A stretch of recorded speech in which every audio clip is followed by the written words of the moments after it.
I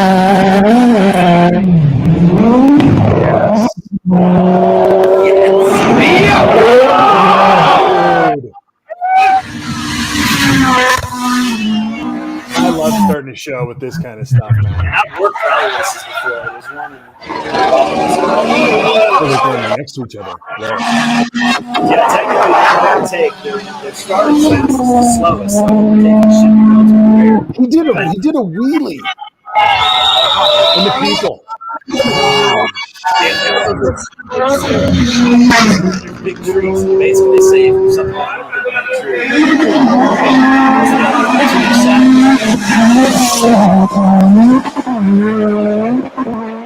looks like a regular night in Pacifica.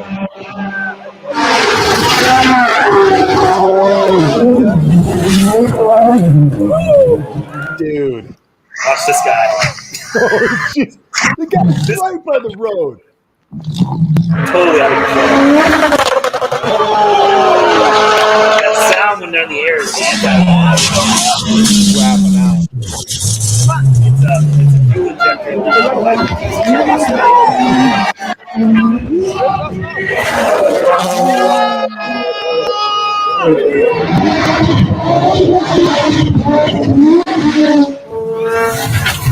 was nice.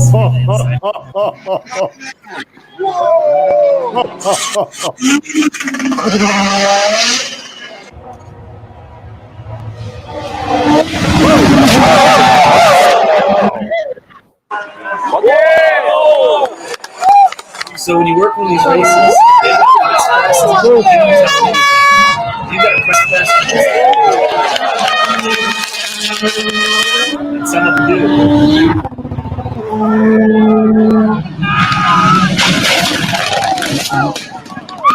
They're wrapping out so hard when they go up in the air like that. They say there's also a thing called I can't hear you very well because it's so loud. I mean, no offense, it's awesome, but I can't really hear what you're saying.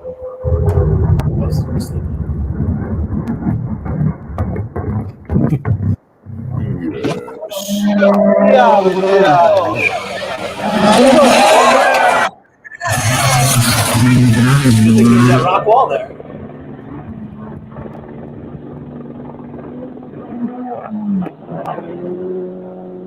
I love just the carelessness of this.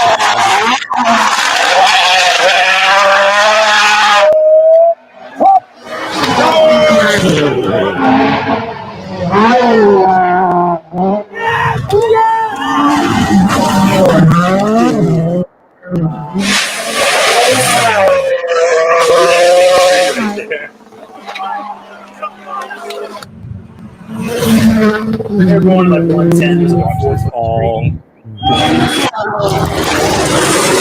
Reach out for the cover.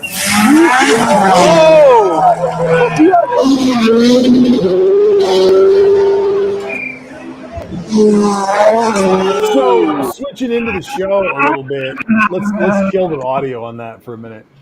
Zach, if we can keep the video, but let's just kill the audio on that. Okay. Zach, are we carbon hypocrites by watching this and enjoying this for a quick second? Is this, will cancel culture work us out down the road? Will we look back and go, look at these guys? No, or can we I hope enjoy not. this? I hope we can still enjoy these things. I hope in the future we can enjoy those with the green energy cars. There you go. I think some people find it a good thing. I think one of the major downsides to green energy or electric cars is that they're quiet. So a lot of the noises I generally enjoy, loud cars. So we're not going to hear that anymore unless someone adds that as a feature, which would be kind of cool. Yeah. But yeah, I don't think we're hypocrites for watching this, right? Right. No, it's a fair question though, because you can take our puritanism on all of these various issues, especially on the left, to the critical point of canceling each other out because we don't like various pieces of, political ramifications. I don't think I'm stretching it. I think it's something that needs to be named before it comes upon us and says, no, you can't watch this anymore. I think it would be a little hypocritical if we were the ones driving the cars, or at least for me with the stance that I've taken if I was driving the car. right? But I mean, the car's already been driven. There's no point in not watching it. Well, I want to drive that car.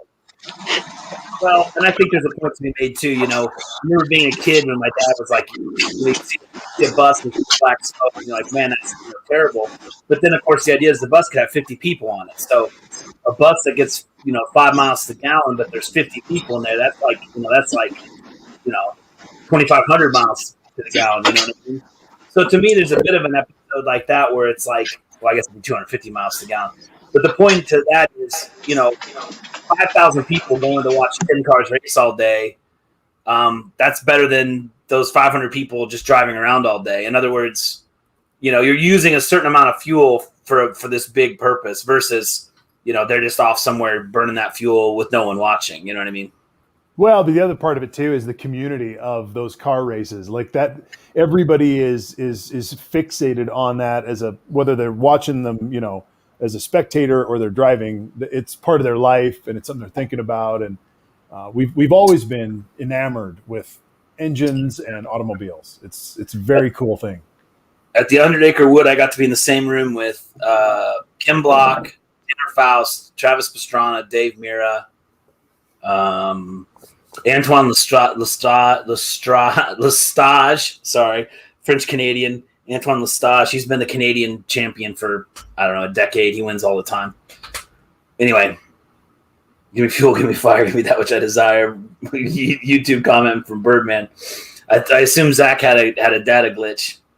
He's around. No, sorry. Dog needed to. I'm house yeah, sitting no, right life now, is so man. Good. So that. I noticed your surroundings are nicer. Yeah. Bigs, as my dad would say. What are you guys thinking about Liz Cheney these days? I think she's. Oh, you don't like Liz? Well, she's fighting a good fight. I'm sure there's plenty to dislike about her politically, but she's fighting a good fight, in my opinion. Zach, why is your first reaction to be negative towards Liz? My first reaction is to be negative towards Cheney. That's really more. I'm with you there. But as in the realm of Republicans, she seems to be doing pretty well. Republicans across the board, I don't like them. Like the politics. Fair. Yeah. I will say though, one important thing, I guess, maybe being older, one thing I'll say, Zach, is there's only so much that can be done from across the aisle. It's kind of like spitwads in school. Like you can kind of shoot your spitwads across the aisle and be like, oh, those Republicans suck. And the Democrats, oh, those Democrats suck. But when someone with Liz Cheney's pedigree stands up on the Republican side and says we absolutely should not be following Donald Trump, those comments are 50 times more powerful than all the Democratic comments on this topic. So I would just say that I think the person inside the party that is speaking sense is a lot in annoying all the other Republicans. That's a lot more powerful than Bernie Sanders having his stance on green energy or something. Am I breaking up or something? We're having issues, Jeff. I'm not sure what's going on. I tried a couple things while you were talking, but it's not helping. I'm not sure. Let me close. Maybe I'll close a couple windows on my side. So the reason I bring up Liz Cheney, because I'm going to mute you, Jeff, real quick, just to see if that helps. Yep. Nope. Can't hear you at all. All right, whatever. We'll just plow through. This is what we do. We'd be on walkie-talkies if we had to, ladies and gentlemen, just to get the message through. That one of the things that the reason I bring up Liz Cheney is because she was a patriot. She was a patriot on the night of the insurrection, and she's continued to stand, at least as a Republican, on the playing field within the boundaries of what it means to be a patriot. She's calling out the seditionists. She's making no room in her wing of the party, which is maybe the end of the party. But Liz is being at least a clean warrior. She's the last one standing who's really saying, I'm not going to stand for this seditionist caucus. And when she was talking about the 9/11 or the 9/11 like commission for 1/6, she's calling out real things. And these other guys Kevin McCarthy's already moved the ball to denying that anything happened on that day. And so we are dealing with a level of insidious, out of the bounds fascists that are just laying in the weeds, waiting for 22, believing that the numbers will be there so that they can just pull it together, and get Congress from us. But what Joe did last night was basically lay down the reality of saying, we're going to be the most progressive political moment since the mid 30s. And there's going to be $4 trillion coming at you on top of what's already been at you. And we're going to have a Recovery Act. We're going to have a Families Act. We're going to have all these various different forms. I wanted to hear the America Heals Act because it was the only America whatever that wasn't being named. Bernie Sanders was the first one out of his chair all night long. Elizabeth Warren was the second one out of her chair all night long. I know we can get into the weeds and ask for more. And I think we probably should, and we will continue to. But we all know that as Joe, and this is going to be my framing for the night, that the reason Joe was so masterful last night was that great speakers control the silence. And that room was held down, and you could have heard a pin drop for about 3 or 4 different times in the speech where everybody was listening. They went to Ted Cruz, who was falling asleep, and that's part of a generational thing, maybe, where there's just a level of disrespect from the Gen Xers and millennials who just can't hold their shit together. But if you were sitting there and you were paying attention, Joe Biden was holding court. And it was a powerful moment. It was a powerful thing. And he held it down, and he really framed the fact that the American psyche has shifted in 100 days, or at least he helped frame that we're on the mend in some ways. Talked about how we went from pandemic to vaccination, talked about how we went from sedition to getting things passed, like really naming the fact that we are moving forward. Maybe it's a moment for some high-fiving, some elbow bumping. Let's keep going. But here's where we're going. And so that's what I wanted to lift up. We can get into the weeds of it. It was a massive speech. Zach, I think the over-under was a half an hour, and I think he blew that open. So this to you, because I know you have maybe some critiques of it too. But first, I'd like to hear what you thought about it in terms of the positive nature of the fact that it was not Trump giving that speech and what you heard in a positive way. Then we can get into some of the other stuff, if that's okay. Sure. So I think, by the way, can you hear me good? Perfect sound now. Thank you. All right. We fixed it. Yeah. Awesome. All right. So I think from a broadly progressive standpoint, he said all the right things, right? And just pure words of what you want to hear. He said all the right things. He hit all the right notes. Oh, now I'm echoing in someone else. Okay. How about now? Are we good now? I think so. Yeah. All right, cool. Technical difficulties, right? I took my PC feedback out of my sound, so I think that was me looping you. Okay. So, yeah, I mean, he talked about the PRO Act. He talked about the $15 minimum wage. He talked about infrastructure. Something I really liked was, hold on, let me look. I wrote this down. He said very specifically, blue collar blueprint to build America. I thought that was the best line of the night. Whoever wrote that line should get a raise.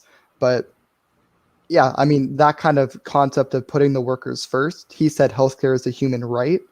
I mean, frankly, a lot of times he said Bernie's talking points, like full stop. I think a lot of times he just straight up said Bernie's talking points and Elizabeth Warren's talking points too, when it comes to childcare and stuff like that. So broadly speaking, the words of what he said was everything a progressive could want. Excellent.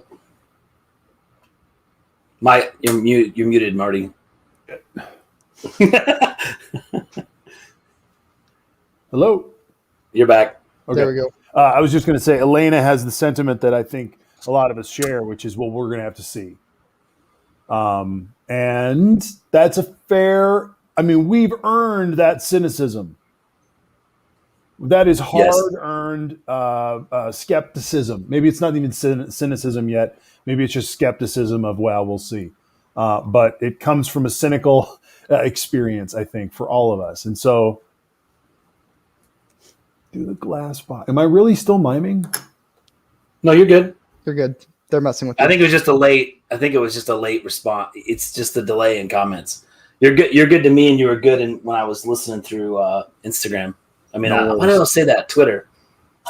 I could do miming. I could totally just shut the talking thing off and just be like, Just straight miming. just as long as I got coffee, I could pull it off. The rest of the day, you just mime it. Yeah, your sound's coming through on Twitter, so I don't know. So your sound's good. I think we fixed all of our sound issues now. The reason I think it was such a great speech is because of the timing of it. We're heading into spring. He named this. Zach, do you want to talk a little bit about the policing bill that he refers to try to getting something passed before George Floyd? Do you know some of the detail before the anniversary of George Floyd's passing at the end of May? He wanted to get that passed before then, and he put Vice President Harris on that task. And it's some sort of a policing. Is it a executive order or is it a congressional act? So it was I believe the House passed it. It was the George Floyd Justice and Policing Act. I believe that was the name. I forget all of the details within it, but I know the House version had killing qualified immunity, so getting rid of that, Federally. and banning chokeholds. So those were two aspects of it. I don't remember the rest. I think there was more parts to it. Now, since then, I think it's gone into the Senate, and I believe the qualified immunity has been taken out. I'm not 100% sure. What I do know is that there is some progressive pushback in the House saying that when that bill gets back to the House, if it doesn't have qualified immunity, members like Cory Bush will not vote for it. So they're taking a very hardline Joe Manchin stance on this. So we'll see how it works out, but it seems like this bill needs to have an end to qualified immunity if it's going to pass. Yeah, or matter. Right. Another thing that I mean, because what you're doing, and so I really wanted to throw this out there too, in that Merrick Garland and some of this Rudy Giuliani stuff that we can get into a little bit later. It is almost like we have the great policy wonk libs in the executive branch, and we also have Bobby Kennedy right now in the, as the attorney general. Like, we're seeing some justice come down. And so I just wanted to lay that out there, that the government is functioning again, and we have an active attorney general, and we have an active president. And I love the fact that they're doing their own thing and they're not in concert with one another. Right. I believe Ahmaud Arbery, he was one of the big three names in the George Floyd protests. Mm-hmm. Of course, there's so many names of people who have, suffered death to the police or death to because of police inaction. But I believe under Merrick Garland, they have recently opened up a case against the people who killed Ahmaud Arbery. Yeah. So I think that's a big step forward. I read this a while ago, and full disclosure, I don't remember everything in the bill, so things might have changed. It could have gone better. But when the bill was first announced, one of the criticisms from the activist left was, you're calling it the George Floyd Justice and Policing Act, but none of the individual aspects would have saved George Floyd's life. So that's something to think about. Well, certainly a rhetorical weakness. Well, a chokehold. Was that a chokehold? I mean, maybe if you... I mean, they choked him, yeah. Yeah. I mean, I guess I don't know what the specific definition. This is why positional asphyxiation is becoming. Well, yeah, when you crush someone between you and the ground and put your knee on their neck where they can't breathe. I mean, it all falls into the category of positional asphyxiation. Yeah, I guess they should add positional asphyxia, and then it would include something that would have saved his life. Yeah. I mean, regardless, the bill, if it gets rid of qualified immunity, is a good bill. It's just the rhetorical George Floyd Justice and Policing Act. Yeah. That aspect of it. Yeah. Well, so coming out of a State of the Union address, one of the things that it does rhetorically is it sets the table for people who otherwise don't necessarily pay attention to the marketing and the naming of these things. And so to me, that was another well done element of this speech. It was almost like a Bill Clinton speech, and everybody cheated on Clinton ever since Clinton laid out how to do one of these. He would lay out, the marketing of it, and here's the next thing. And over that course of the year, he would name, here's what's coming, and then he would say, here's what we did, and it turned it into a corporate board meeting rather than more of a State of the Union or a rousing speech about foreign policy that Reagan used to do, just sort of generically rousing. It was a list. It was a bunch of things that are coming your way. And so for a lot of moms who heard about early childcare, not childcare, but education for kids who've got, for parents who've got kids that are 15, 16 years old right now, to hear that they're going to get free junior college for 2 years, those hit them square between the ears, man. Right. I'm looking at some of the things he said specifically, and in the American Families Plan. You're adding 4 years of school. So you're adding 2 years of free junior college and 2 years of pre-K. So 4 total years. It invests in HBCUs and other minority Pell Grants, stuff like that. It creates affordable childcare. So for low and middle income people, you will only pay 7% of your income to childcare. And then if you're like at the lowest rungs, you won't have to pay anything, according to what Biden was saying in the plan. It also includes, this is I think my personal favorite, 12 weeks of paid family and medical leave. Our country needs that. We're lagging behind everyone else. It just makes common sense. That he wants to continue the child tax credit. It's the same one we have currently under the American Rescue Plan, and he added in some ACA subsidies.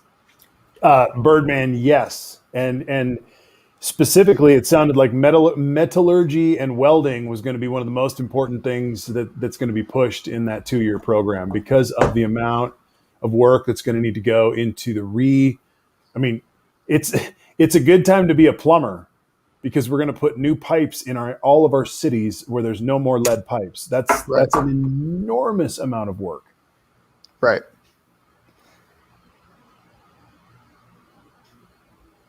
Purple says we lost audio. I'm not sure. Our audio is good. Cool. It's being glitchy. I'm losing some of my comments when I comment on Twitter Live. So try and restart. It is what it is. See if that fixes it. Bust out the walkie-talkies yet. I've had to restart my Twitter Live like 3 times because I comment in there to comment to the room, and it's not coming through. Just so you all know, if we have to, I think Zach is well versed in Braille or ASL. Yeah, American Sign Language. Yeah. Or telegraph, maybe. Morse. We'll send everybody a telegram, a Western Union telegram with the transcript of the show at the end of the night. Just mail them a postcard with a Morse code. Yeah, if you're having any issues, if we're not responding to your comments, just restart your Twitter Live. I've had nothing but bad luck with Twitter Live. I'd love to make excuses for them, but they just didn't build they just don't have a working thing. It just doesn't work. Nope. No, it's weird. So that's the tech update. Yeah, because like I say, I've had comments that didn't even go through from my Twitter Live. Yeah, I agree, Erica. Boo, I agree. I mean, I want it to work, but it's just really, really, really glitchy. Sorry, technical update. No worries. I'm just thinking. I'm the passenger seat tech guy. Yeah. What did you think? What did you think he could have done better, or what did he miss, Zach? Let's get into that a little bit. Sure. Sorry if I look a little distracted. There's a dog trying to get my attention, so please forgive me. I understand. Yeah. Welcome to my world, Zach. Yeah, right? They're all upstairs in my house right now, so yeah. So I guess I want to say one more positive thing before I go into a bunch of negative stuff, I guess. I thought the way that he structured the whole speech was he point by point of just good things, right? Mhm. Like there was I don't think there was anything really controversial. Everything was very neutral tone of let's end cancer, right? Like Right. are you going to be like Mitch McConnell and not stand up and clap for let's end cancer? Right. So that's another thing. If I think we all need to collect right. We all need to collectively realize if this guy won't stand up and clap for let's end cancer, that's too far gone. There's just you can't work with him. Right. Even if you think it's just lip service, even if you think it's cheap heat, you got to stand up to end cancer. Right. His only excuse that I would find somewhat valid is that he's old and has health issues, which is true. He's old. It's like that's it. That's actually a reason to be more into solving cancer, really, if you think about it. Right. Well, okay. Go ahead. Let's hear some of the negatives, because we also have to then, after we hear some of the negative elements of it, then we're going to pull back and talk about the day yesterday and some other things that happened in the day. So let's hear some critique from the left. Yeah. This is something that's been kind of reverberating throughout the left circles throughout the past 24 hours. Yeah. So I think this is something we said last week about Joe Manchin. Joe Manchin says he supports the PRO Act, but then he doesn't support the filibuster. Joe Biden can list all of the greatest things in the world, but if you don't come out and say I'm against the filibuster, none of it matters. So I think that's something that a lot of lefties are looking at, where you can talk about HR1, you can talk about the PRO Act, you can talk about all these amazing platform policy ideas that you are putting forward, but it doesn't matter if you're not going to be willing to say, hey, let's end the filibuster. And I've been calling for, and a lot of progressives have been calling for, a public campaign against the filibuster. This would have been the moment to do it. He didn't do it. So there's questions of, I think as Elena said earlier, are you going to actually do it? You can say all this stuff, but will you actually do it? And part of that would be a commitment to ending the filibuster. And so we didn't see that. And I guess that's another general theme of a lot of progressives are very skeptical. We're happy that he gave us, a lot of the time and gave a lot of progressive talking points airtime. That's definitely a good thing for the progressive movement. It shows that it is powerful enough that Joe Biden had to speak on it, but there's still a lot of worry that that's all it is, just talk. So I think that's one of the biggest criticisms. And one thing I saw, Ilhan Omar, like immediately after the speech, she said, if you believe that healthcare is a human right, why don't you support Medicare for all? So we've had debates over, which healthcare plan is what, but something that has become kind of obvious is that the Joe Biden administration will not be pursuing a public option. And in all the documents and the plans that they put out, there is no public option. So I think that puts out that question, Eve, if you do believe healthcare is a human right, why don't you at the very least commit to your own policy platform and say healthcare and have ACA public option? That's not even there. So I think that's kind of generally covers it.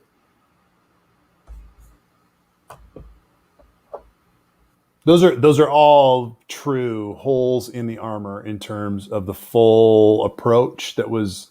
I didn't hear anything about cannabis last night.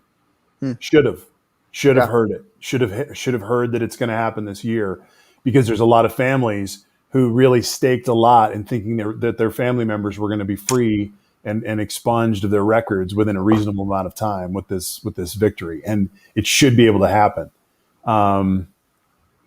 I was wondering about the filibuster last night too. Now, of course, I think my take is that he addressed it in his own way when it was the dead silence of the night, and he leans over to whatever side, I guess it seemed like the left of the room or the right of the room, whichever it is, where the Republicans were, and he pleaded with them a couple of times, point blank, in saying we need more Republicans to move on this.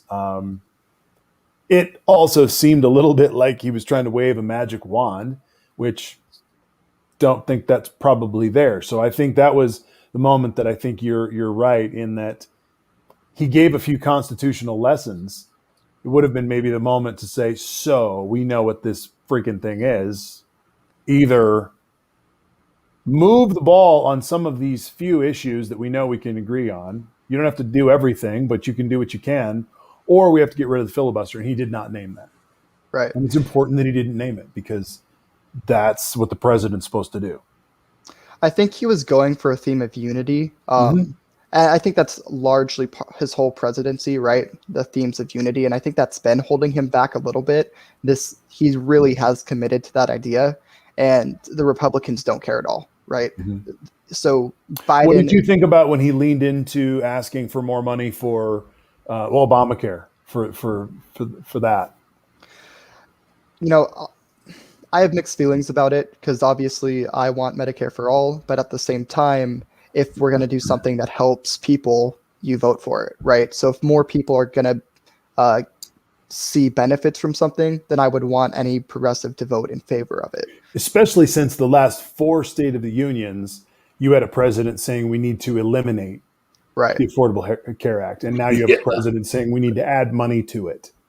One thing I do want to mention is that even though progressives across the board have been saying push for Medicare for all, push for Medicare for all, they've always voted to protect Obamacare.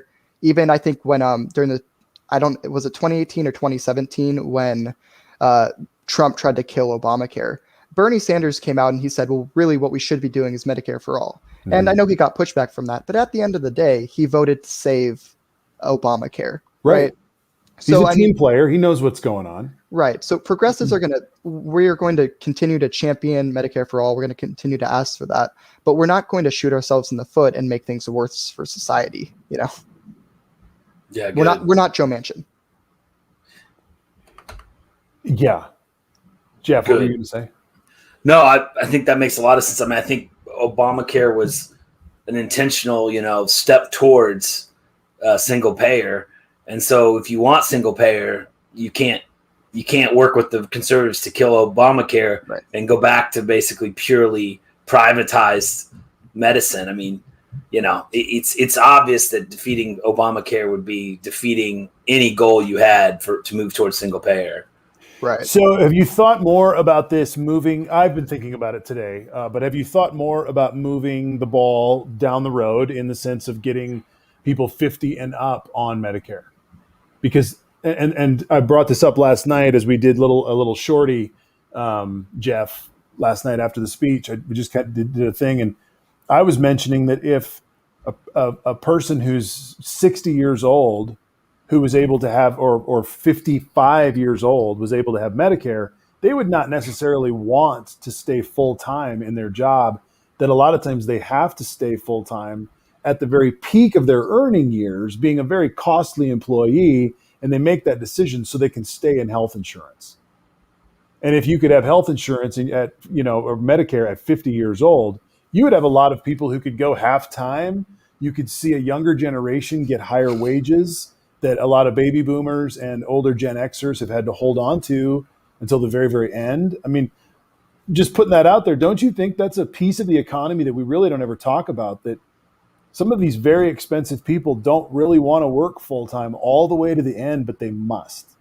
And to change that piece of the game would really change how the wage earners in the town could be differentiated a little bit. Yeah, I was really thinking about that. I think that's something progressives haven't really capitalized on as much as they should with some of the messaging, as well as the jobs. Like, this is a tangent, but when Biden said jobs, talking about the any climate proposal, he's right. Progressives really need to start going in hard on jobs, and the green energy stuff will follow with it. So I think so in that terms of messaging. Now, jumping back to the ACA reform, I've looked into it a little bit, and what would cause the expanded Medicare benefits would be lower drug costs, right? So you're getting a 2-for-1. You get lower drug costs, that means you can afford to expand Medicare. Supposedly, the lower drug costs are not actually in the bill. There's confusion on it. So in the bill itself, the lower drug prices are not in there. But on the White House FAQ, it does say they're doing that. So I don't know if this is deception or if this is a miscommunication with Biden and Congress, but there's problems going on here, and I don't know, maybe they'll amend it, maybe they won't, but this is where the skepticism is coming in for a lot of progressives.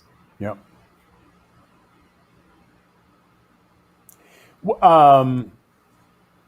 My wife, who is a nurse, who was a little tired and cranky as she was watching it last night, when he said, "We're going to cure cancer," when he said that, she just under her breath, and I made fun of her, but she under her breath, she said, "No, you won't, because the pharmaceutical companies won't let you."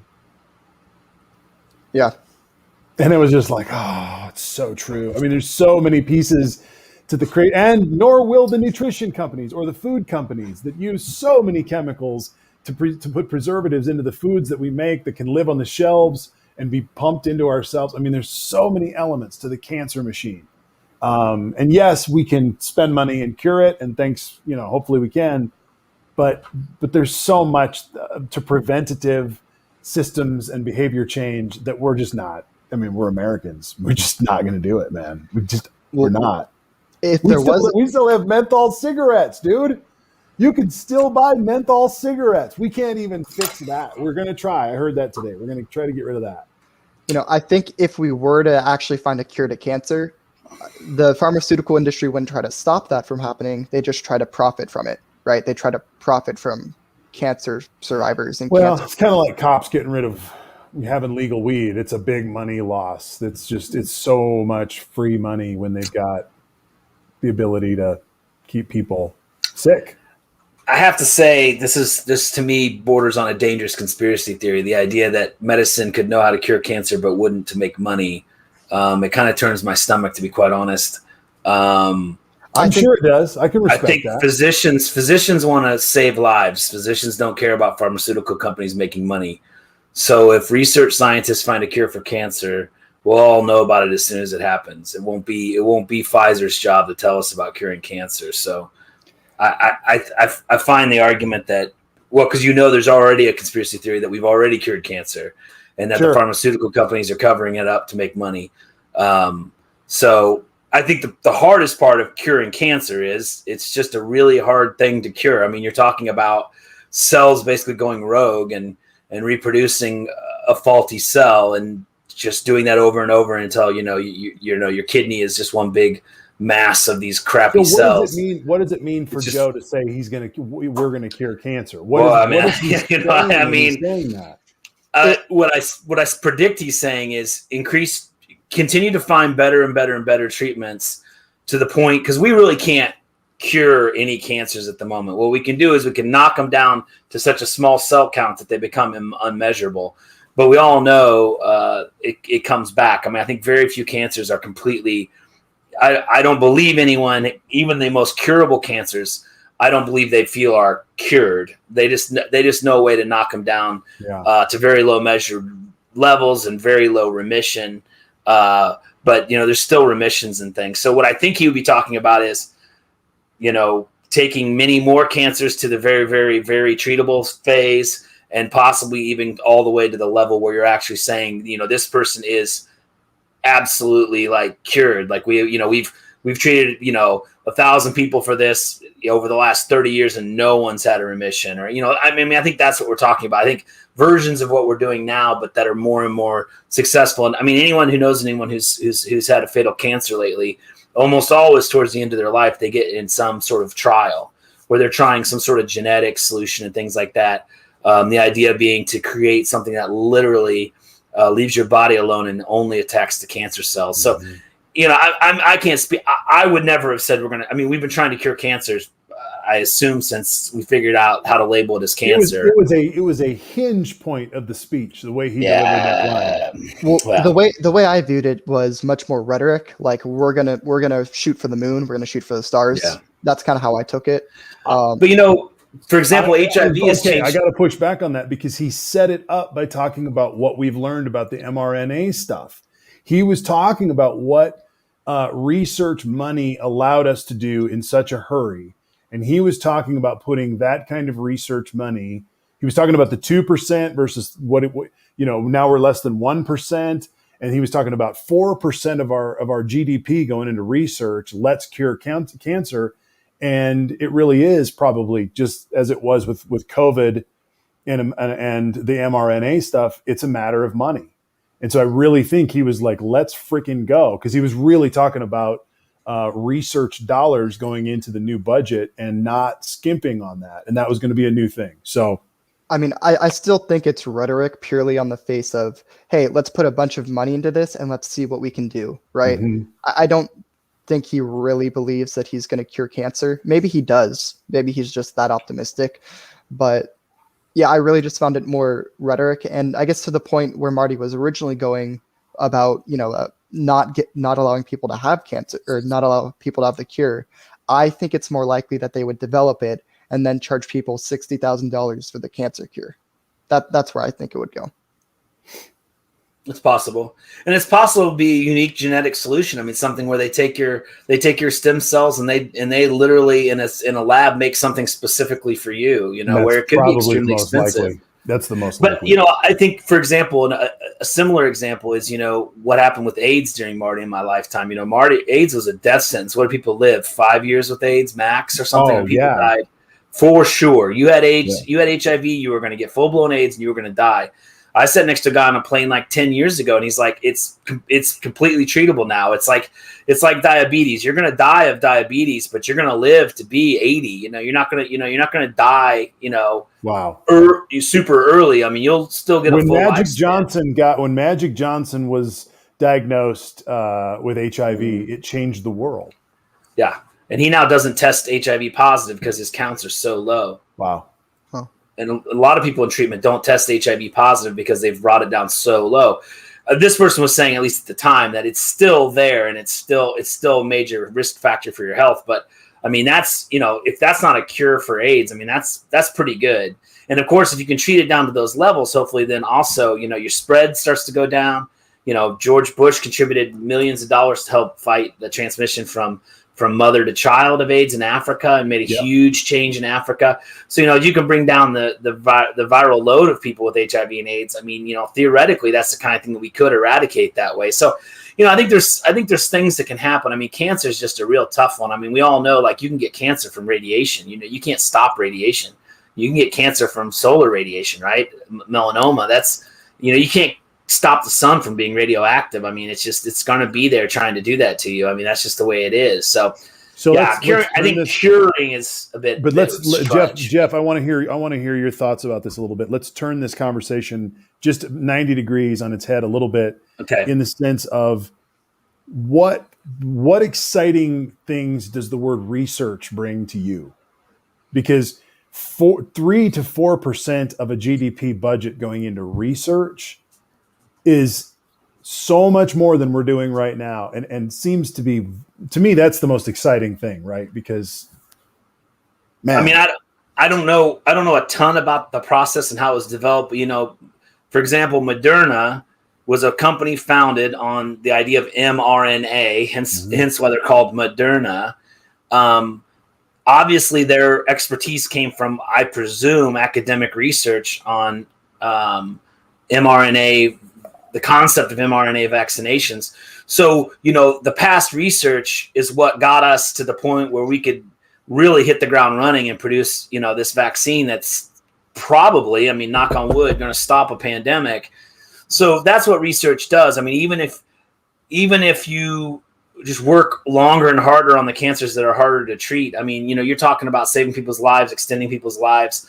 Cancer research, I think at its base, is extremely important, Well, and research just as an economy, like in all facets, just being in a time where we went from Trump, who was eliminating research and deleting research so that we didn't have it anymore.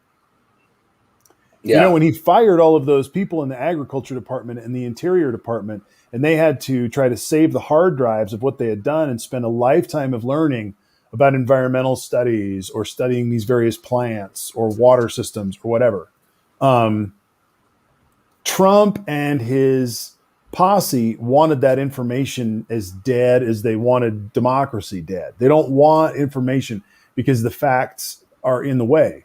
And so to double down, triple down, quadruple down on research also ensures that our government moves back into its position of being the freaking United States of America, where we do have the cutting edge stuff and we do have the money to develop the cutting edge stuff, rather than living in this scarcity mindset that comes from government hating neo-fascist types like Trump, who are all about a personality thing. And the only red meat they really need is to go back to people and say, we killed this part of the government. And they all go, yay. And then that's the end of their political discourse. Yeah. Moderna was founded in September of 2010. Someone said something about started because of COVID SARS. Yeah, from my understanding, mRNA research has been going on for a decade. So yeah. I think it got specialized for the pandemic, but this has been research that's been going on for a decade. But that's just one example of what research means in one facet, right? Right. Right. I mean, research can bring a lot. We're talking about the keys to a green economy. That's what research can bring. We are talking about health and wellness. I think one of the big things about research is the concept of the American government paid for this, right? Right. And now we're going to let private entities patent it for themselves, and then they, get rich off of it, and oftentimes kind of rig the government or bleed the government dry for something that the people made, right? The people's money went towards this stuff, and now you're going to have a private industry say insulin's going to be $98, right? So whatever money comes out of this research, I really hope it's accompanied by protections that limit. I'm not saying private enterprise can't, take this and make it their own, but I hope that there's some protections to make sure we don't end up with what's going on with insulin, right? Well, I believe it was under Reagan, right, that they removed. There used to be legislation that said pharmaceutical companies and medical supply companies couldn't do the work for profit, and that protection was dropped, I believe, under Reagan. So, there's definitely an argument that says, you should pay all your people, you should be allowed to have capital growth and all these other things, but what you sell as say Pfizer should cover your costs plus some form of profit. I mean, obviously you want them to be able to have capital and growth and be able to hire researchers and stuff like that. But right now, as we know, I mean, they're allowed to basically make whatever money they want off of their medicine. So, and I think there's a misnomer that medicine's so expensive because of the doctors. Well, the truth is, the hospitalist type doctors that save your life, they're not. Trust me, I know the figures. They're not making $1 million a year. They're not retiring young. That's why burnout is a problem. These people. A lot of people. If two doctors marry each other, they graduate college with $750,000 worth of debt, maybe more, maybe a little less. We were fortunate. I had a career going when my wife graduated med school, but we still have med school debt. So the doctors aren't making the money. The nurses aren't making the money. The money is going to the medical supply companies, the pharmaceutical companies, the durable equipment companies, like the people that make what would you say, cyborg heart that Dick Cheney's carrying around in his body. Those types of machines, prostheses, things like that. Those people are allowed to make basically whatever money they want. And radiology drugs, absolutely. The chemotherapy drugs are extremely expensive. And off the record, radiologists will give chemo to a corpse. If you ever have a 95-year-old relative who they say, well, they've got cancer, so we want to start them on a heavy chemo, regime or something, that's the time to just go, no. Nana's ready to go. We don't need to spend $250,000 to keep her alive. Somehow you need to equate that with a slot machine sound. Yeah. And say, no offense. We have family friends that are radiologists, but sometimes you have to have compassionate care too, and not just bill the insurance companies for $250,000. Hey, medicine is a marketplace, and as a consumer, you need to know what's up. And I need to look into this recent bill that passed that there can't be surprise billing now. You have to know, the hospital has to be public with their billing, like their room charges and IV charges and all that stuff. You're supposed to basically get a menu so you can know approximately what your bill is going to be before you check out. Wow. Now, I haven't looked into it, but I've seen ads about it. So wow. Have by chance have either of you seen the New York Times video opinion piece where it showed people from different countries looking at U.S. medical bills? No. No, but I can imagine. No. What's that? Okay, this is the line that they pulled because it was pretty shocking. Someone had a C-section, and then they got charged $30 for skin-to-skin contact with their kid after the C-section. And so the person from another country goes, "You have to pay to see your baby?" Like that's where we're at in this country. That's where we're at in this country. Not to play devil's advocate, but I'm presuming that would have been supplied, like that would have been a nurse giving skin to skin to the baby, right? No, you can't charge the mother for being present. You sure? Anyway, that's Sure? If that's true, that's amazing. My supposition was, it's like charging a gravity fee for the bed. You're like, yeah, gravity worked, so that's $7 more for the bed for the night. My assumption would be that mother was incapacitated, and some nurse, put the baby up higher on her chest to get skin to skin for 20, 30 minutes. I could be totally wrong. That's just the way it sounds like to me. You obviously can't charge a mother for holding her baby. Can you though? I mean, this isn't like some rant. This is a New York Times opinion piece. I'll have to look at it. So yeah, that's wild. Yeah. I worked in a costing department at a hospital, actually, so I'm kind of an expert at this stuff. So, yeah, there's a lot of things that go on. We were specifically doing activity-based costing on all the charge codes in the hospital so they could bid out to insurance companies. So, what are we going to charge Blue Cross Blue Shield for a chest x-ray? And I did the work to tell them your fixed cost is this, your variable cost is that. So if you can get twice as many chest x-rays next year, you really only have to cover your fixed costs because the variable costs will go way down if you double your rate. And anyway, that's all I did for 6 months of my career was take every single charge code in a bunch of departments and figure out everything: depreciation, labor, depreciation on the equipment, everything. Wow. But I don't remember skin to skin contact. But I don't believe I did that department. I believe I did radiography. What else did I do? Cath lab, I think. Anyway. Right. Anyways, I'm going to say I think this is all an argument for Medicare for All because the goal is to get Medicare for All's goal is to get away from private insurance industry. And this is one of the problems with the private insurance industry. It's profit motivated. When you have a profit motivated industry, you're not, it's going to have these side effects. You have two people trying to make profit. You've got the insurance company and you've got all these medical equipment, pharmaceutical companies, and they're both making profit off of us. And if you go Medicare for all, you take all that profit out because obviously the federal government's going to be like, no, we're not paying for you guys to fly to, France or whatever. Like, no, bring your price down. We know what your costs are because we have all your corporate documents. Bring it down. So really, quite frankly, now I guess I need to research it more and look back at this bill that was reversed under Reagan, but really, the heart of the issue is not allowing companies to profit off of medicine. That's really what we're trying to do. By putting it all into the federal government, that's what we would do is we pull the profit out. So what we really need to do is pull the profit out. Now, the insurance companies, you could argue, then ideally, if you had the costs down to where they should be by pulling the profit out, then it would be up to us. Do you want to cash out a hand and go to the doctor, cash out a hand? Or do you want to have insurance in case the bill's huge? And then that would be more of a common sense decision. And by the way, it would drive the price of insurance down because I don't need $300 a month in insurance because, an average, C-section costs $500. So I can just cash that out. I don't have to have great insurance. And I've said for a long time, the reason we will have Medicare for all or single payer or whatever is because the price of medicine or insurance is just astronomical. People can't pay 20% of their take home money to either insurance or hospital bills. It just, at some point they're going to say, you have to save me from this. I can't. And again, the economies of scale. People have been saying that though since before Obama came in. I mean, no, not broadly. And saying, "Please help us." And you would think that's true, but it's not true. You remember when Obamacare went through? People hated it. People still hate it, and that was just some price controls. Not the people and who some signed extra up for it. Not the people who used it. No, not everybody. But not the majority either. There's a huge group of people that hated Obamacare, still do. Because, of course, when you centralize control of health insurance, you do things like, say, women can, decide how they're going to control their fertility with their doctor. And people didn't like that.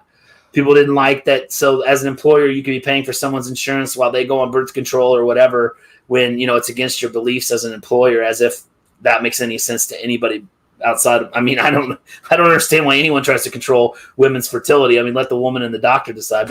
there were a lot of issues people didn't like about Obamacare. So, I mean, yes, lots of people saw it. By the way, the other thing that Obamacare did that was great is, before Obamacare, now there's still a part of this, but before Obamacare, it turns out you have cancer and it requires a $300,000 treatment. You were just turned away. Just, nope, you can't afford it. We're not going to do it. Several things have changed to make it much better, but quite frankly, there's still people that don't have the coverage to get the top of the line care. So there's still a gap there.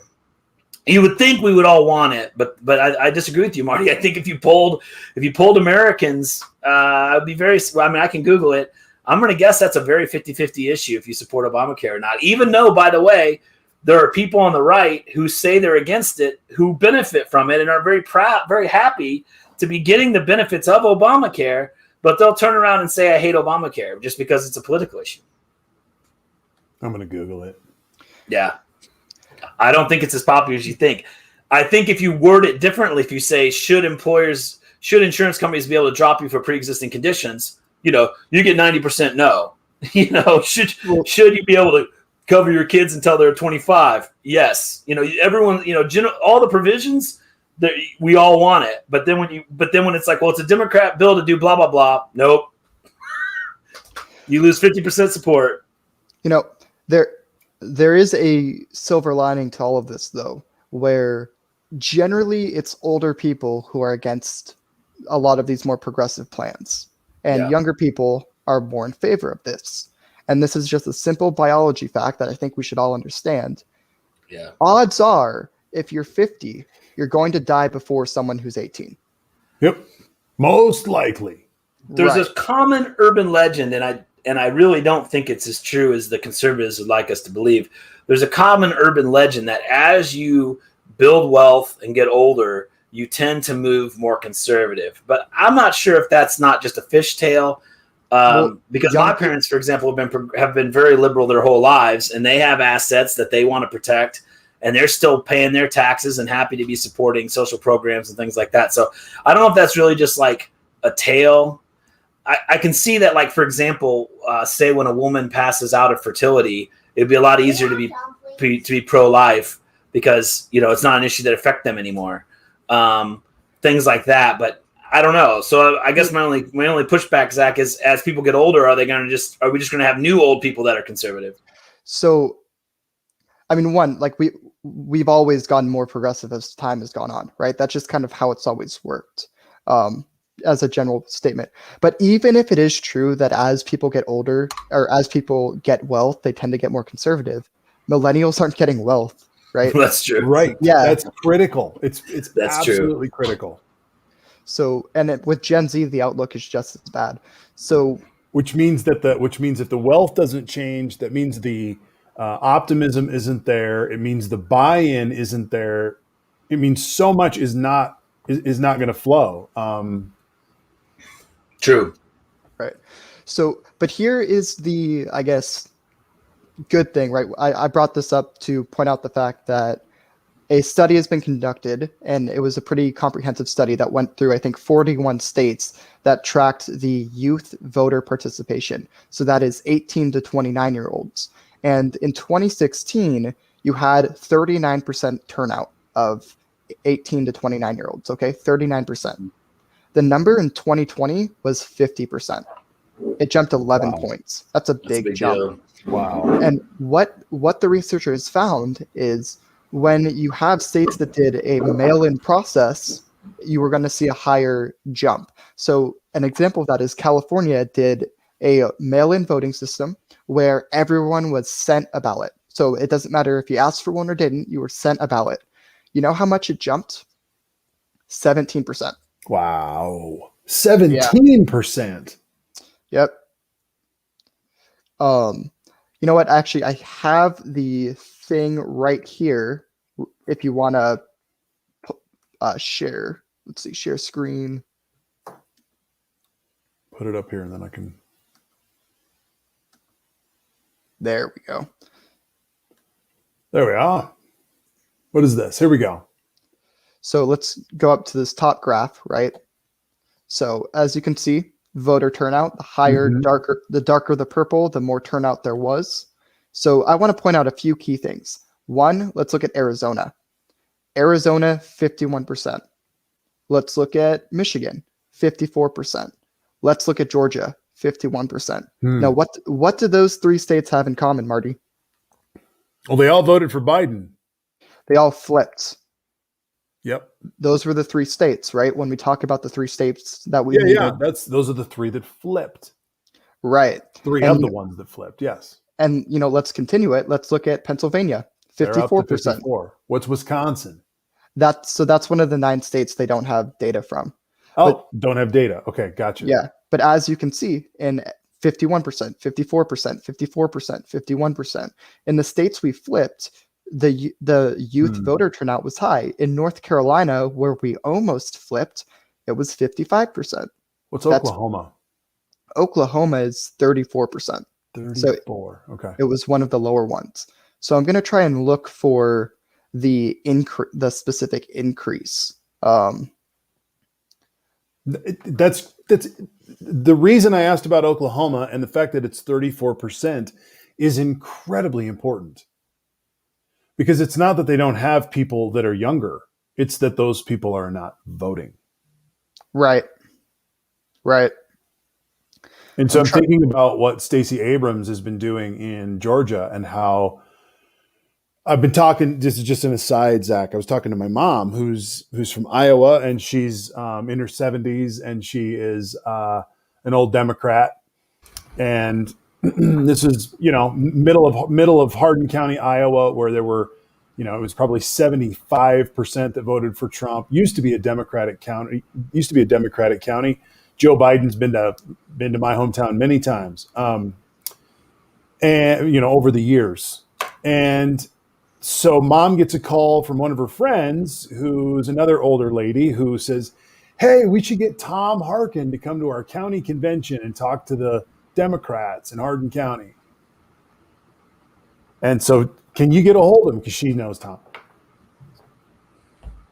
I talked to her. She calls me up, and she called Harkin's office, and I don't know if he'll come or not. But I'm like, Tom Harkin? I'm like, what we need now in a place like Iowa or Oklahoma or even Arizona, to go back to what you're making the point of, we need to expand our base. We need to be thinking about expanding our base to younger people. In these states that are red, from Oklahoma to have 34% of its young people voting tells you why it's a red state. It's not even necessarily that it's a hick conservative state. It's just that those young people don't want to vote and aren't voting. Right. If you kind of look at the center of the screen, that's what Stacey Abrams has taught all of us, is that we have to go back to that basic thing. Sorry, I just keep coming back to it. Yeah. So if you look at the center of the screen, right, you'll see Arizona plus 18. That is a 18% increase in youth voter turnout in Arizona. Wow. I guarantee you that would have been, if that doesn't happen, Trump wins. And if they don't come back next time, whoever wins, and it won't be Biden. Right. Or whoever. Yeah. Because another thing that's the whole point of all this is that youth voters are generally progressive, right? Even the Trump youth voters believe in climate change.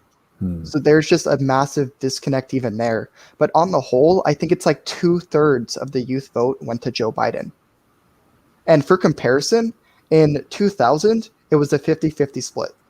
50% went to Al Gore, 50% went to Bush. I wonder if that turnout in New Jersey kept New Jersey blue.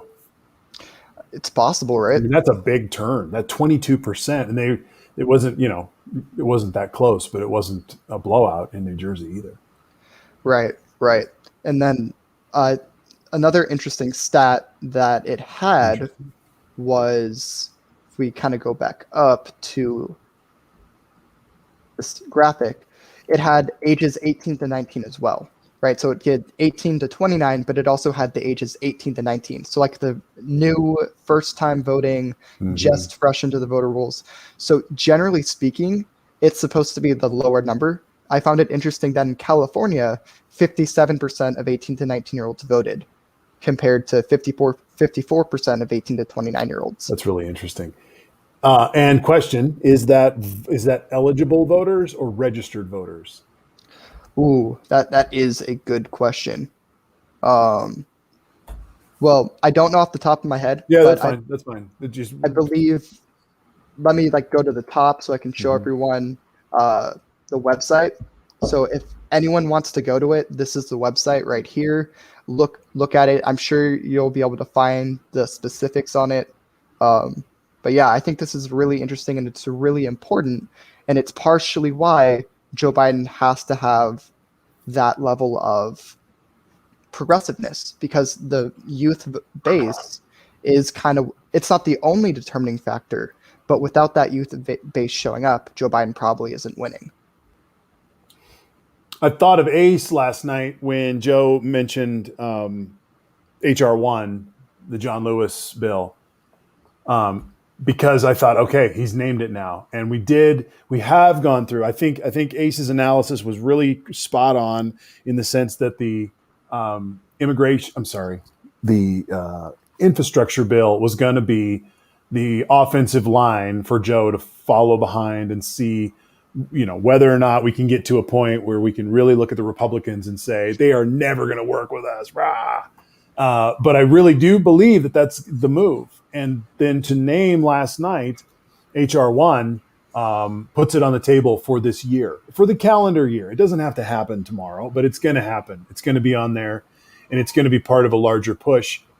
I was going to say, too, that the amount of stuff that Joe put on the table, it was almost an unsaid demand that the filibuster be dealt with, because there was so much. And to come out with anything less than half is going to look like a failure. And so I think there will be more fights as we go forward, but I really think that a positive, profound smorgasbord of things that he was elected to do that really did fit into what we saw with all of the debates, when they would all look at each other and go, well, there's like 10 of us on the stage and we all pretty much agree on the same thing. Last night was a moment where there was a little realization of that. Seeing Elizabeth Warren in tears, seeing Bernie just nodding like crazy and standing up and cheering, and having Joe be able to deliver it, even as old man Joe, just to get it delivered. There was just a culmination of Democrat work for about 40 years that came to fruition last night. And we'll see if we can get it passed. But now we're here. So, Yeah, I come from the standpoint of I'm not going to assume something's happening if it's unsaid. He didn't say it, so I'm not going to assume he's doing it. Especially with the filibuster, in the past he has been pretty pro filibuster. Yep. He's softened his stances recently, but you've seen someone like Joe Manchin soften his stance and go hardline on it, then soften, then go hardline. So people need to stop fucking around. At this point, you need to get it done. Are we losing our audience here, Jeff? Did something happen to our tech again? Yeah, it's just real choppy. Like Instagram, Twitter's got us down to one viewer. Periscope shows basically the same. So I just suggested people restart their apps because we haven't had a comment in 30 minutes almost. That sucks. I think our audio is still coming out fine, but I don't think we're getting any feedback from our people. Hopefully the rerun will be fine, right? Yeah, we've been getting a lot of people on the rerun. Oh, okay. Yeah. Like lots. Yeah, we had like 80 views in the first 40 minutes, and now we're at 90. So like in the last half hour, we've gained like nobody. So something's goofing up. I can check real quick that our audio is still good. But well, for any of you who see this down the road, thank you for being with us and bearing with us. Yeah, absolutely. Figure out what to do. Right. No. Okay. So then, what audio's else still on up, last night? Let's wrap up last night a little bit. Zach or Jeff, is there anything else to lift up that we've missed?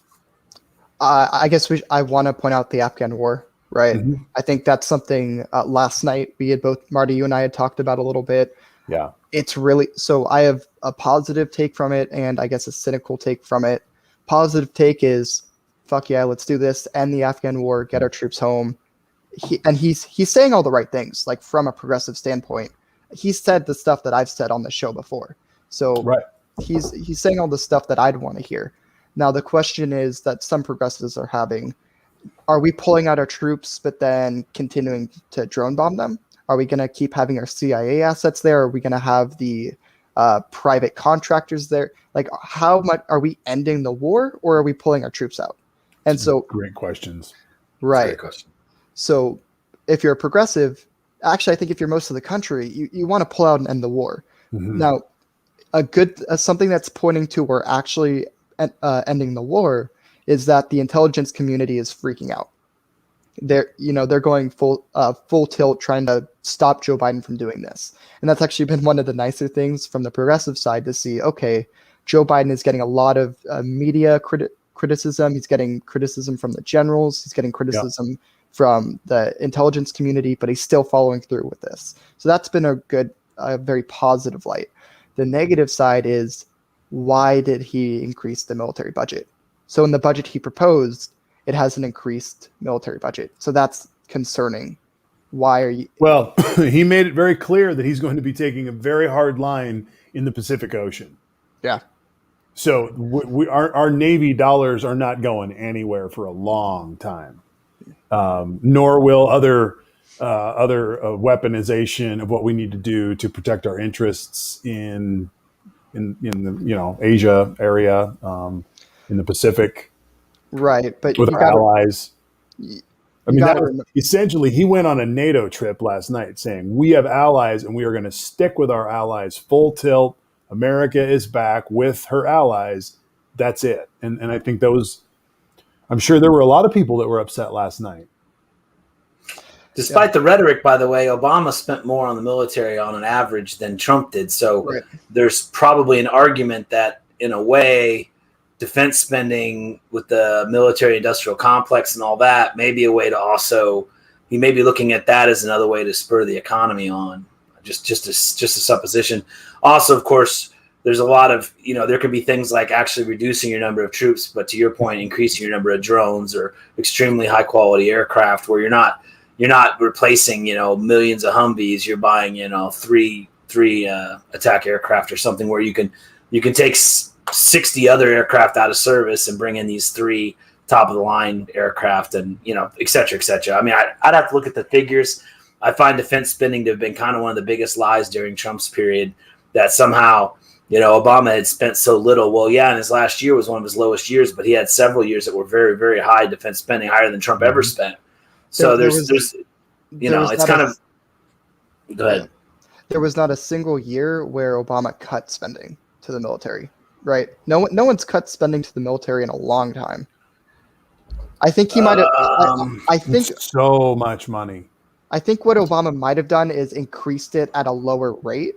I think that might be what you're thinking of, but we haven't decreased our military spending in a long ass time. Well, that's not the way I recall it, but let's look.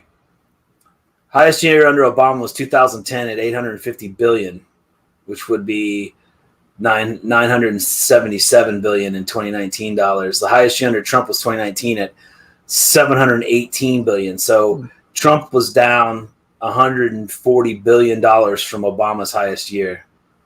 So we did go down. We have decreased. That's almost spending. A cool trillion every year.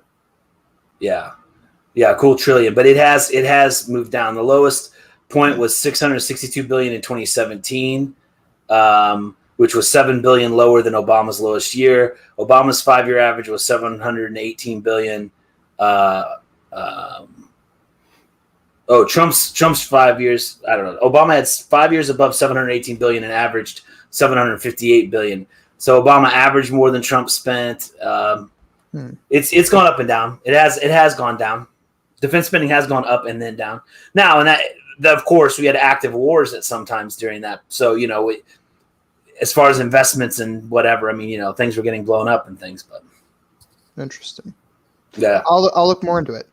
So it looks like our viewers are coming back. I was wrong here. Yeah, no, if you look at it, it's got a hump to it. But what's most interesting, Zach, and we can talk about it on a sidebar sometime. What's most interesting is the curve got highest under Obama and came down, and then Trump kind of went back like this. And so, yeah, there were low Obama years that Trump did better than, but the averages and the highs were all in under Obama. Obama spent more than Trump did on the military, but somehow he sold the lie. We had no bullets. It's just totally not true. It's just an absolute lie. It's just an abject lie. Let's talk about this for a second. Let's really get into this for a quick second. How do you end this war in Afghanistan? That's a great question. I mean, do we have to have a steady stream of cash to keep certain political entities in place? No, We have to. Go ahead, Zach. You got some answers over there? honestly, you let the Taliban take over. We can't. We have to stop intervening. I mean, we can't keep putting our money into the Afghan government's very corrupt, right? The one that we're Of supporting. course they are. Right. And the poppies. Right. So we can't keep sending money over there. I think it's immoral to continue to drone strike and to continue to bomb that country, because a lot of the times we're creating more terrorists than we're killing. Right. Sure. You know, sure. You blow up the whole town, and everybody hates you now in that town. Yeah, exactly. You blow up the one person or the one family in that town, and the whole town hates you. Right. Yeah. Right. So it needs to be a full withdrawal. We're leaving the country. Like we screwed up in that country, and we need to just leave. It's a full, complete withdrawal, leaving the country. Politically, I guess Biden should kind of continue to fund the Afghan government, just so it doesn't look like he cut funding and then the Taliban took over. Because regardless, the Taliban's taking over. So he last night gave a little bit of a clue about how you begin to leave. So first of all, you cannot leave with your tail between your legs like it's Vietnam. You're not running away from a losing experience. You're running away from an extended quagmire, but you're not running away because you lost territory and can't stay. We could stay there another 20 years. So that, I think, is interesting in terms of keeping that in mind. And then people who died there, people who served there, have real valor, have really served an honorable hitch for their country. You know, so we need to leave there in a way that recognizes the work that's been done, the various agreements and negotiations that have happened with various different lords of towns or Taliban folks, or working to find and root out Al Qaeda. I mean, we've had a lot of, and I'm really glad to hear that Blinken is on the case with all of these visas for the people who did help us, because those poor people were about to be really screwed. And it was an administrative error, and hopefully they can all get visas and come to the United States, because they worked with us to help us find the bad guys along the way. But how do you leave? How do you leave an economy that at some point, with 20 years of Uncle Sam hanging out, I guarantee they became used to those dollars. You know, and now you're going to leave town, and all of a sudden you're going to leave a newly dependent economy on U.S. bucks. And the various side economies that occur around those soldiers. That's 20 years. That's not a 5-year war. That's 20 years. That's a generation of families who've been running the whatever, selling this or that because the Americans are here. So it cannot be a clean goodbye. And then, you know, good luck, Taliban, or you'll have shit on your doorstep again. What's the other option? I mean, well, I think the other option is intelligence and diplomacy, and working with puppets. That's what we always end up having to do, because we're a capitalist regime. What do we got? But this was the first side I hit, but this is macro trends, but it aligns with at least the shape of the information I'm used to. The high point for defense spending was 2011, and the low point was 2015. 2016, it went up a little. 2017, a little more. 2018, and then 2019, it's about $20 billion below 2012. But keep in mind, 2011. Sorry, keep in mind, of course, 2011 was this goes up to 2019. You know, that was 8 years later. So with inflation, you know, you need to be say 6% higher to be the same kind of numbers. So the truth is, Obama did spike down towards the end. Of course, the Obama years would have been from 15 back to 08.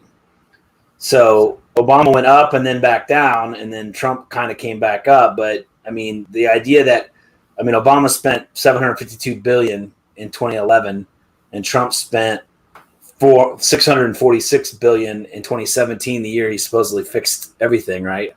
So it just shows you how full of shit that whole argument was. And again, if you level it to dollars, if you level it over time, it's even bigger difference for Obama giving more.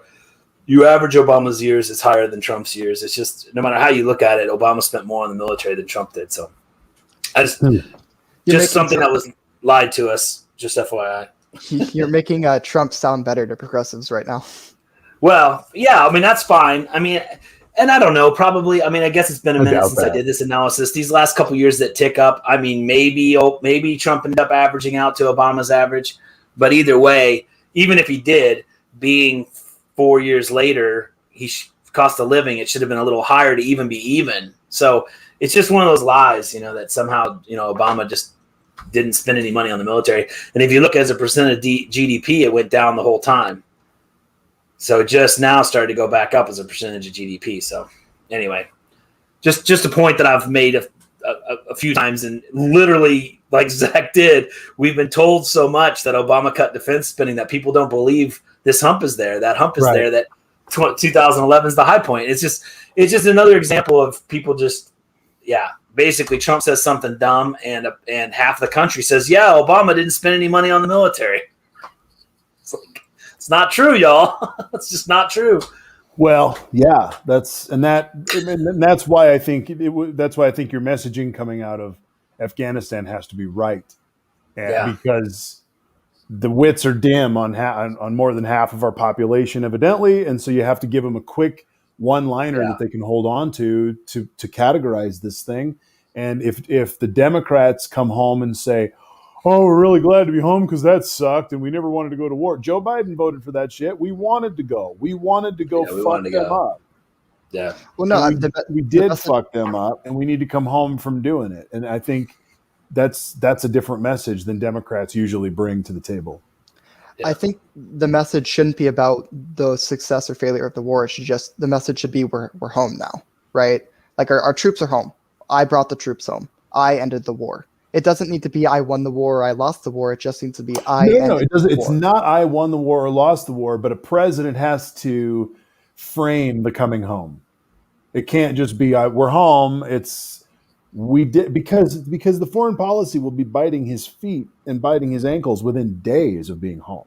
He has to frame it for us to move forward in that saying, and whatever comes our way is going to be dealt with in this measure. We'll go back if we have to. Has to be on the table. Go back if we have to. Hey, man, this is an American president. That's exactly what I mean by saying if you're a liberal president and you come home, you also have to be willing to carry a big stick, because otherwise you're just beginning what will be categorized as a series of backpedaling and being soft. Based off of the polling numbers of how many people wanted us to get out of this war, I agree. Like framing leaving, I think you frame leaving as the good thing in it of itself. Mm-hmm.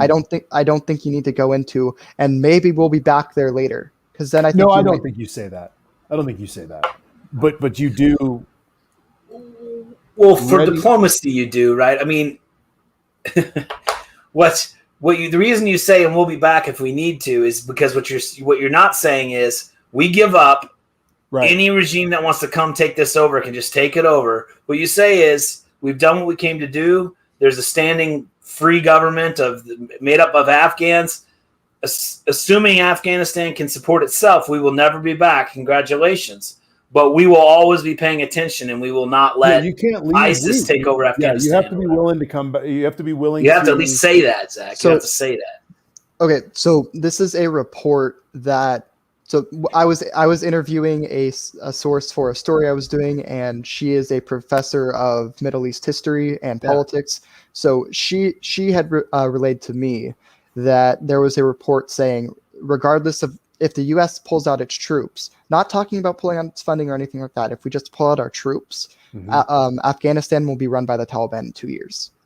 So regardless, it seems likely that Afghanistan is going to fall to the Taliban. I don't like if I was a senator, if I was a House representative, I would not vote to go back and fight the Taliban if they took over. That's the stand I would take. I guess the Taliban's kind of a dicey subject, isn't it? The Taliban used to be the Mujahideen, right? When we were supporting them against Russia. Mm-hmm. Isn't that the same group? Mm-hmm. So they're the Afghan freedom. Yeah.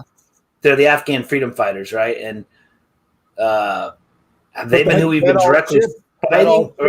With Al Qaeda running around within their, Yeah, so that's the problem. So is there a Taliban without Al Qaeda that's okay? I'm kind of confused. Well, I mean, we've mostly gotten rid of Al Qaeda in Afghanistan, correct?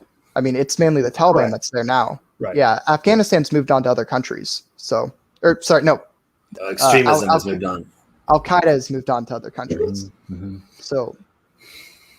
So, and you're not going to be in a vacuum where we're not dealing with levels of extremism as the baseline. And so to have a Taliban, I think we recognize that to leave and let potentially the Taliban take over, there will be ramifications for that are not necessarily the same threat as they were when we went there.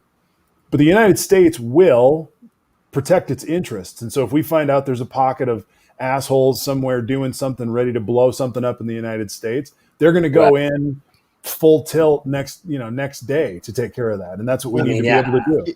Here's a constitutional question then. Is the president the one who's doing that, or is it Congress? If the president knows of some sort of a thing that can let me pull back and not get excited. If the president knows of a threat and can deal with it in an executive fashion, he has the license to pull the trigger and to send troops in to take care of it. And then if it becomes more of a conflict, he goes back to Congress and asks for an ongoing resolution to declare war or to declare conflict.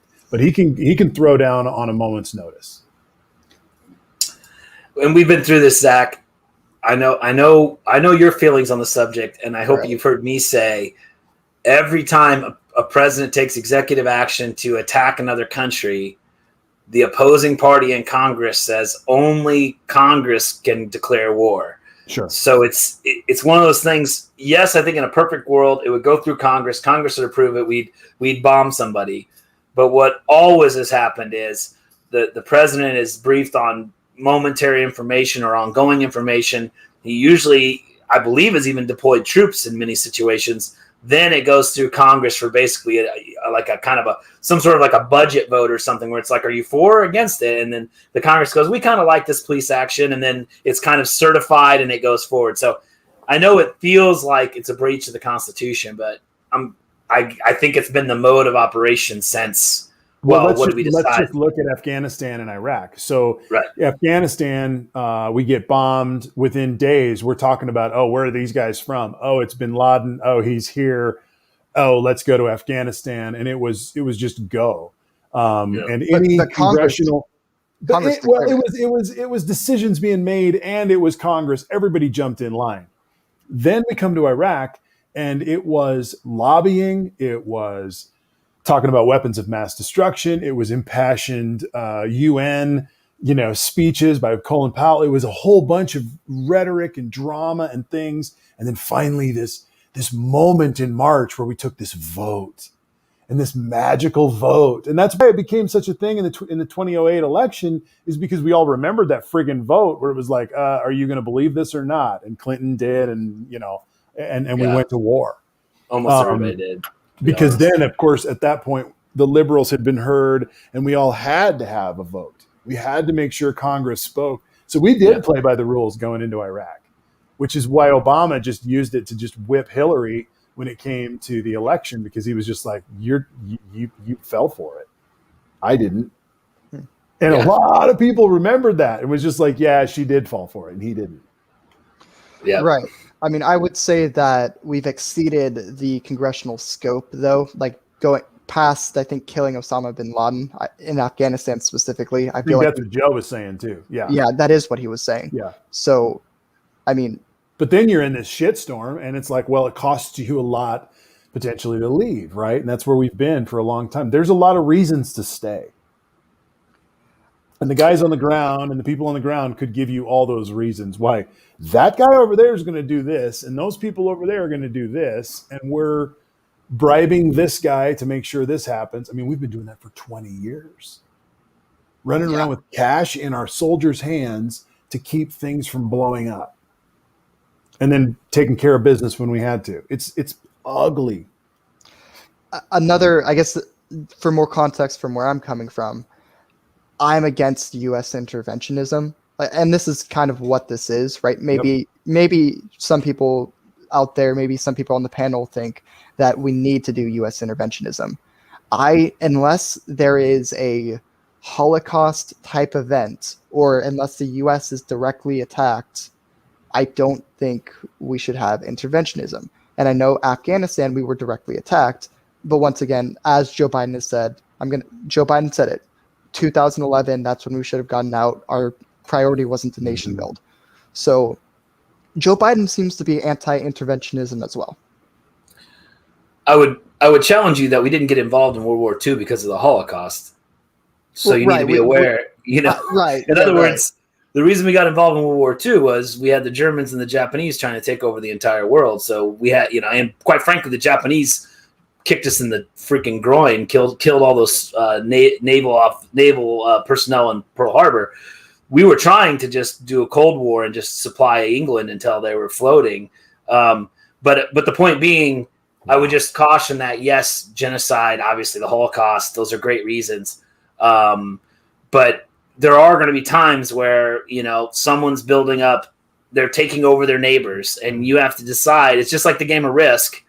You can't play global diplomacy of we're going to have a hard border and we're going to wait for it to come to us, because by the time they come to you, they could have the whole rest of the globe. They could roll in with, What I would say to that is that's when you get the UN involved and you start trying to get UN peacekeeping troops. I think we've agreed on letting the UN take more lead and things like that. Yeah. I tend to agree with you. I think if the UN isn't willing to go in, because I think we all agreed that both Czechoslovakia and Yugoslavia, America supported the UN, and I don't believe we got nearly the PR hit from those acts, which we had lots of men in, but those acts, because they were run by the UN, we were seen more as actual peacekeepers versus, we have, of course, the risk of being seen as invaders in these other countries. So Zach, I want to play a little game. Just to do this. Do you think that a country has the right to defend itself? Yes. Do you think that So I guess where I'm trying to get to is, you have the right to defend yourself as a nation. Do you have the right to protect your interests and your allies' interests as a nation? And I'm talking to you I know you're left. That's why I'm doing this, because it's a game to kind of just play, where that parameter is. Do you have the right to go militarily to take care of your interests and your allies and their interests? So we're going back to Kuwait a little bit here. I guess no. I'm going to say no, because oftentimes American interests haven't been that good. So I'm going to say no. What if we took interest out and said NATO allies? Well, I mean, we're contractually obligated to. That's something Congress went through. I feel like that's a no-brainer. Right. We don't really have to talk about that, right? It's an important.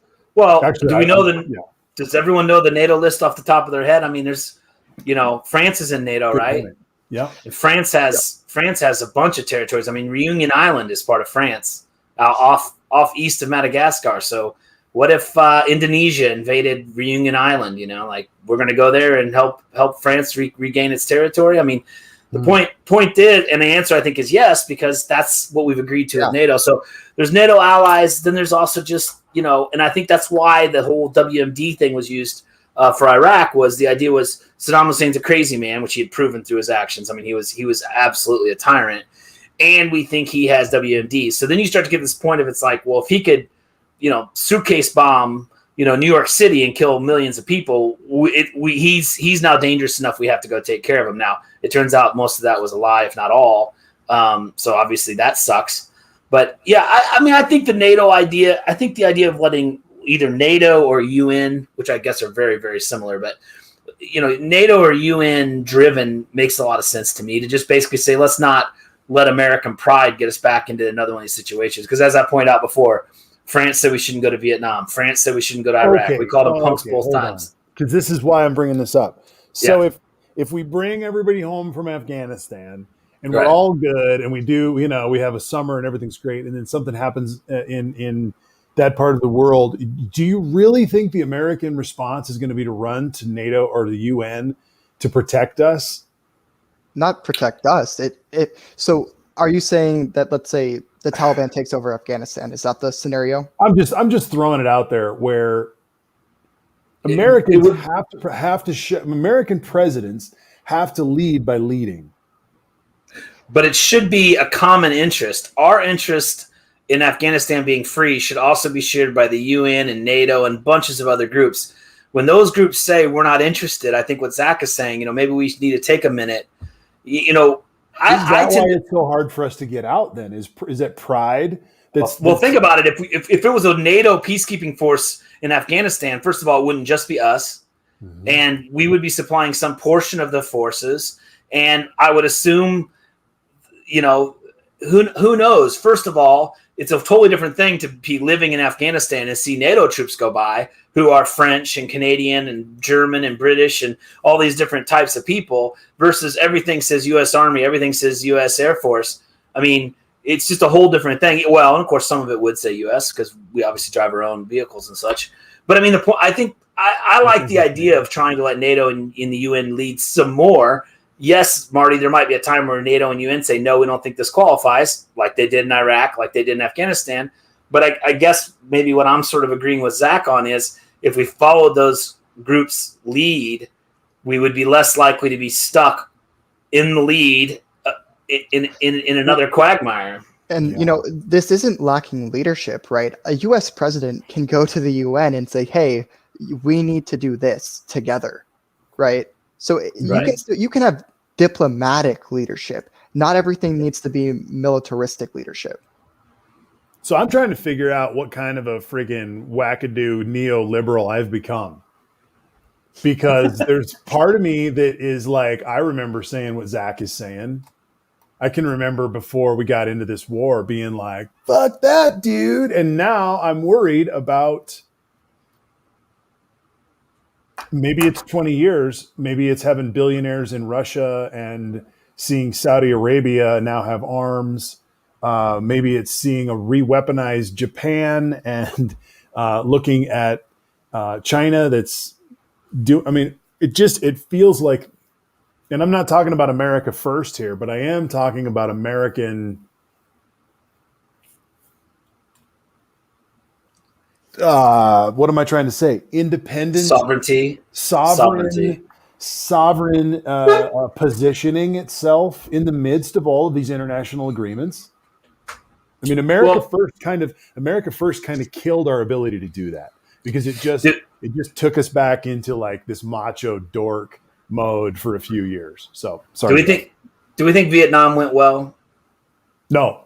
First of all, we support all veterans. I want to be extremely clear. Vietnam's where we learned that you can hate a war and support veterans. It was a painful time. Well, we're talking our leaders, not our soldiers. Right. Mm-hmm. Obviously, that was the lesson learned in the 60s, Zach. I'm not trying to pick on you, but there was some hate towards soldiers because they hated the war so much. Although I've heard it's very, very pocketed and oversaid. But we did not really ever there's very few Vietnam memorials, for example. Anyway, it doesn't really matter. I just want to be clear that I do support the soldier. Vietnam, we shouldn't have gone. I think we'd all agree. Iraq and Afghanistan, should we or not have gone is a bit of a tough question. Should we have been there as long as we have been? I think we would all vote no. We should have left a long time ago. So, I mean, I guess maybe as a way to put a pin in it, the times we've told the international, teams that we're going to go take care of it ourselves, it hasn't gone amazing. So I guess I'm just not trying to speak for Zach, but I'm polling for, because if it's in our interest, it should be in NATO's interest and UN interest, and we should be able to work together, or at very least draw a line in the sand together and say, we're ready to go now, but you guys, what are you guys going to need to be ready to go? Because we're not going to let this just go on for 6 months. Like there's a genocide going on, and we have to take action. You guys are going to have to make a call, but maybe in a worst case scenario, letting something go for 6 months to get that UN or NATO support so that we're not just on point the whole freaking time. I think there's some, but obviously, Marty, if we think we need to, carpet bomb some region of Syria because ISIS has flared back up, obviously we have to have the ability to make our own decisions. But I'll put it this way. I think when it comes to troop deployment, it sure would be nice if we were with a UN or NATO force. I guess I have 2 points to this. The first one is kind of to what Jeff is talking about. Look at the Korean War. That was a UN policekeeping mission where you had American forces and UN forces going together. Now, from my understanding, South Korea ended up a lot better than what happened in Vietnam, right? The Korean War is not a demonized war in American thought. So, Still a hot war, by the way. right. It's still, that's something I hope, I think, I don't know if Biden didn't say it in the speech, but I think Blinken or Biden, someone said that they're actually hoping to fully end that war. So, I don't know. What if we just blew a big hole in the fence? I don't know how you end that war. I mean, What if you just having where we are right now is right. But I mean, at the what if we just blew huge holes in their fence and just let all the North Koreans run across? they'd shoot the North Koreans, man. yeah. Well, make a big hole. I mean, keep it clear. Have you guys ever The seen that you can minefields. see that wall from space because it's lit all night? Yeah. You can Wow. see I you think can I've see seen the that picture border before. because they light the border all night. So there's this like orange line that is the border between North and South Korea. It's crazy, and in the worst way, honestly. But yeah, at least South Koreans love life. You know, demilitarized, supported by America.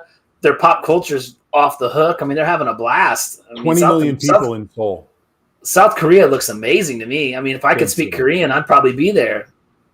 Right. And it has one of the best economies in the world. Yeah, So- man, it looks so utopian when- to me.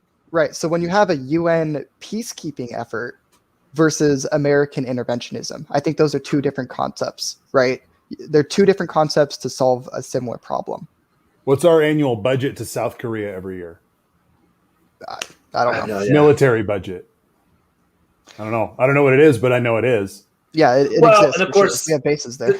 Yeah, this gets double-edged sword because it's like, yeah, we're peacekeeping, but we also get to have military deployed in South Korea. You know, there's always this like, Germany. Oh, we have to defend Germany, and then more of the Big Red One is in Ramstein than they are in Fort Riley. So the home of the Big Red One has been Germany for a very long time. So you could say, well, we have to protect Germany, but we've also got a huge section of our army deployed in Germany right now for free. So it goes back and forth. I think we could argue that endlessly. No, But but I mean- it's an issue to lift up that we don't think about, that we have this front, this current front that's in Asia that's sitting there right now, and we're funding it. It's Yeah. still a hot war. It's still on between us. I just think it's critical, sort of, and when Trump was running around talking Yeah. over there and crossing the Salute border, their generals. dude, that stuff was so bad for a lot of levels. Saluting. How he survived saluting their general, I'll just never understand. There were every other day he did something I couldn't believe he survived, and saluting a North Korean general, I'll never understand that. How he got away with that, I'll An never. elected president of the United States didn't salute a general of our own military before Ronald Reagan. He implemented that, and I've talked about that on this show before. But how do you misunderstand when you're the president with like whatever 2 advisors? Why would you think you're going to salute anyone that day? because for macho jingoists who are like Trump, doing this is an action that that's patriotism. It doesn't understand that Not people North Korea, it's learn not. how to do that. They earn how to do that. It's the easy Hollywood thing for a guy like Trump to be able to do in the quick moment and feel like he's really doing something really great. Yeah. Yeah. I mean, fucking idiot. The idea that he would do that in the presence of North Koreans, I can only hope that maybe earlier that day he met a bunch of South Koreans and he was saluting them, because that would be appropriate. But obviously, saluting a North Korean general is like, what could be worse? What's ridiculous is at the Olympics, every flag flag gets bowed to the home flag, right? So if the Olympics are in Tokyo, all the countries bow their flag to the Japanese flag. Mhm. America won't do that. America is the only country that no matter where the Olympics are, we don't bow our flag to any other country. And so then you have Trump, who's like, okay, Because we're fucking awesome, Zach. well, I'm going to have to I look that kinda- one up. I've never heard that fact before. No, it's true. It's true. But yeah, so then you have Trump who goes and he salutes the To then salute the general from North Korea. Yeah. is responsible for starving thousands of people. Killing He's part, of, Americans. he's part of the government, so he's on the killed- what's his side name? of those who have stake. I can't remember his name. It was vaguely Dutch. The guy that they brought back a vegetable. All right, we're about done. Let's wrap this up, but let's Gates this up. I'm gonna let's Gates this up. I got the article queued up. We shut this off tonight because we've I've had got Gates. what we've had is waves of people. We've had 4 and 3, and then we've had 62. So thank you. We're up to Elena, 500 views somehow. Unreal. So I don't know what's happening. I don't know if someone paid some bots to come in or what, but we're doing well. So first of all, as we discussed last week, you know Gates is in trouble because the pictures they've selected here. Here's Gates after being struck in the forehead with a rock. He looks like a carp. They've picked a picture of Roger Stone where he looks like you're fucked. And then you've got Greensburg with his senior picture looking fine as can be, happy as a lark. So that already sets the stage. You don't even have to read the article. You know who's got what opinions. But we'll go ahead and read the article. And this is really bad. And by the way, this is all reported by the Daily Beast. Okay, Jeff, just so you know, I have not heard this. So let's hear it. I am not a reporter for the Daily Beast. I am reading an article from the Daily Beast. I do not take any personal responsibility for the content of this article. A confession letter written by Joel Greensburg in the final months of the Trump presidency claims that he and close associate Representative Matt Gaetz paid for sex with multiple women as well as a girl who was 17 at the time. Now, this is a quote. On more than one occasion, this individual was involved in sexual activities with several of the other girls, the congressman from Florida, the 1st Congressional District, and myself, Greensburg wrote in reference to the 17-year-old. From time to time, gas money or gifts, rent or partial tuition payments were made to several of these girls, including an individual who was not yet 18.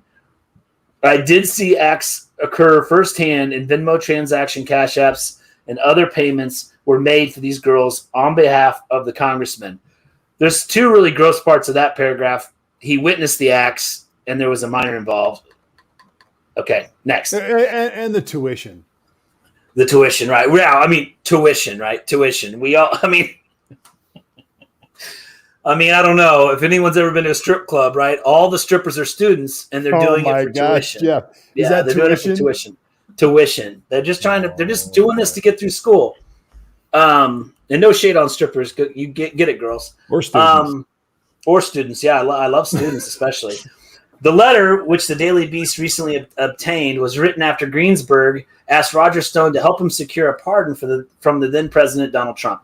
In late 2020, Greensburg was out of jail and in communications with Stone. A series of private messages sent between the two, also recently obtained by the Daily Beast, show a number of exchanges between Greensburg and Stone conducted over the encrypted messenger app Signal. Good idea. With communications set to disappear. However, Greensburg appears to have taken screenshots of a number of the conversations. Bad idea. If I get you $250K in Bitcoin, would you help us, or is it not a financial matter? Greensburg wrote to Stone. I understand all of this and have taken it into consideration. Stone replied, I will know more in the next 24 hours. I cannot push too hard because of the nonsense surrounding pardons. I hope you are prepared. I hope you are prepared to wire me $250,000 because I'm feeling confident, Stone wrote to Greensburg on January 13th. Wow. In the next message to the Daily Beast, Stone said... Wait. That's a week after the insurrection, and he's feeling confident. That's true. It's 8 days before inauguration, right? In the text message to the Daily Beast... Stone said that Greensburg had tried to hire him to assist with a pardon, but he denied asking for or receiving payment or interceding on his behalf. He did, however, confirm he had Greensburg prepare a document explaining his prosecution. So he's saying he was being hired as a pardon securer or something. In a private text message, Greenberg describes his activities with Gaetz, repeatedly referring to the congressman by his initials MG or as Matt. My lawyer and my lawyers that I fired know the whole story about MG's involvement, Greensburg wrote to Stone December 21st. They know he paid me to pay the girls and that he and I both had sex with the girl who was underage. That's a big sentence. As part of the effort to obtain That's a little bit of a big sentence. Yeah, that's a big sentence. It just keeps going back to it. You'll see. As part of the efforts to obtain the pardon, Greensburg wrote multiple drafts of his confession letter. So this is important. So this is the part where it could shake apart in some future time. The Daily Beast obtained two typed versions and an early handwritten one. Certified forensic document examiner and handwriting expert Wendy Carlson compared the letter to the written samples obtained through two public record requests. She said it was her professional expert opinion that the person who authored the 2019 financial disclosure for Joel Greenberg, as well as Greenberg's 2020 Board of Election form, was the same who authored the letter. The person who authored the forms has been identified as the person who authored the letter. So there's two typewritten versions and an early handwritten one. And this Daily Beast expert says the early handwritten one matches Greensburg. So that's a bit, I mean, to be fair to the QAnon types and stuff, that's a weak spot. So it could all blow up and they could find out these types. It's a weak spot until you see the letter. And we haven't seen it. But it might also just be like, yeah, no, it's done. I just want to bring up that, I mean, that is a thin spot in the story. I mean, they don't have this isn't an audio tape of Greensburg laying all this out. This is connecting the dots. In those letters, Greensburg detailed his relationship with Gates. He confessed to paying young women for sex. He claimed that he, Gates, and others had sex with a minor they believed to be 19 at the time. Greensburg said he learned she was underage on September 4th, 2017 from an anonymous tip and quickly contacted Gates. Immediately, I called the congressman and warned him to stay clear of this person and informed him she was underage, Greensburg wrote. He was equally shocked and disturbed by this revelation. Greensburg continued in the handwriting draft that he confronted the then 17-year-old and explained to her how serious of a situation it was and how many people she put in danger. Wow. Yeah, it's an interesting comment about a minor. She put them in danger. She apologized and recognized by lying about her age she endangered many people. That's abuse, just FYI. Yeah. Yeah, it's abuse and obviously could be a retroactively created story, right? He could have just said, well, you have to go away for a while. Anyway. It's what a trafficker might say. It is what a trafficker might say. She apologized for lying about her age. She endangered many people, he continued. There was no further contact with this individual until her 18th birthday. But after she reached the age of legal consent in Florida, Greensburg reestablished contact. As the Daily Beast previously reported, about 5 months after her 18th birthday, Gates sent Greenberg $900 in two Venmo transactions, one titled Test and the other one titled Hit Up Blank. The blank, however, was a nickname for the girl. And Greensburg paid her and two other women a total of $900 about 6 hours later. In his confession letter, Greensburg also admitted he facilitated Gates' interaction with college students and paid them on his behalf. Let me get this moved a little bit. All of the girls were in college or post-college, and it was not uncommon for either myself or the congressman to help anyone blank of these girls financially, whether it was a car payment, a flight home to see their family, or something as simple as helping pay a speeding ticket. A partial record of Greensburg Venmo and Cash App transactions suggests that payments were usually for a lot more than gas money. The Daily Beast identified more than 150 Venmo payments, Jesus, from Greensburg to women, as well as more than 70 additional payments on the Cash App. They were generally between 300 and 500, though some exceeded 1,000. The Daily Beast also talked to 12 of the more than 40 different women who received money, and they all said they understood Greenberg was paying them at least in part for sex. I think it's now going to just go further into the background. I mean, I don't know. If they're using the pyramid style of writing, these next paragraphs are going to start getting drier and drier. But federal prosecutors have not yet charged Gates. The defense lawyer declined comment. Gates' office did not respond. They did offer a statement, said Congressman Gates has never paid for sex, nor has he had sex with a 17-year-old as an adult, which seems quite clearly to not be true. Well, here's the tweet of them all together. So scumbags unite. It's pretty bad. It's pretty bad as far as I can tell. Okay, so let's just chat about this for a quick second, in the sense that we also have Rudy that got rolled up this week. Yeah, Rudy got rolled up. And now we know that Gates went for a pardon, didn't get a pardon. Rudy also didn't get a pardon. Now, correct. Here's conversations that I've been imagining that happened somewhere between the Insurrection Day and the 20th. If not Christmas, all the way to the 20th, but certainly from Insurrection Day to the 20th. There were a lot of people who probably thought Trump was going to pardon them. Just imagine good old Matt Gaetz, right? Right. He probably knew that as it came down the way, that, you know, maybe Trump could stay in power and we could figure this shit out and then I could stick around, or he'll pardon me. Right.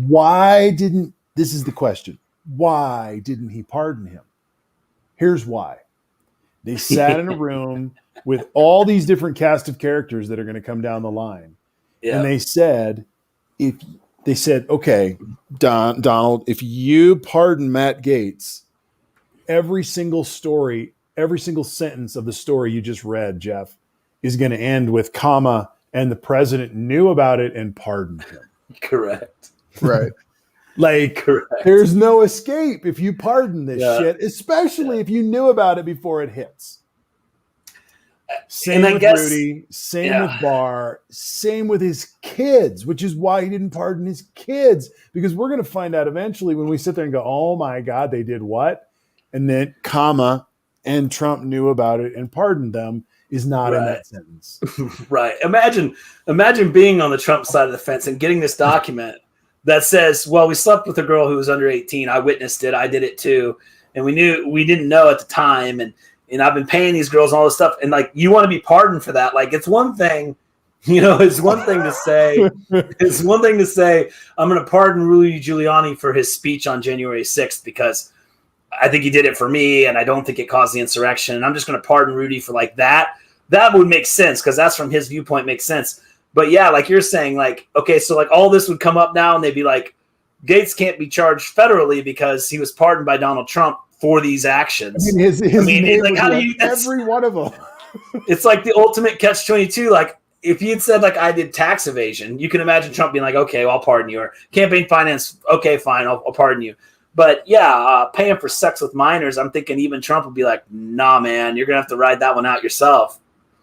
I mean, are you sure though? Trump kind of. Well, I would imagine he might have had a little sidebar with Bill Barr and been like, I'm sure. I would assume, being an active Republican, and didn't we decide part of this investigation started under Bill Barr?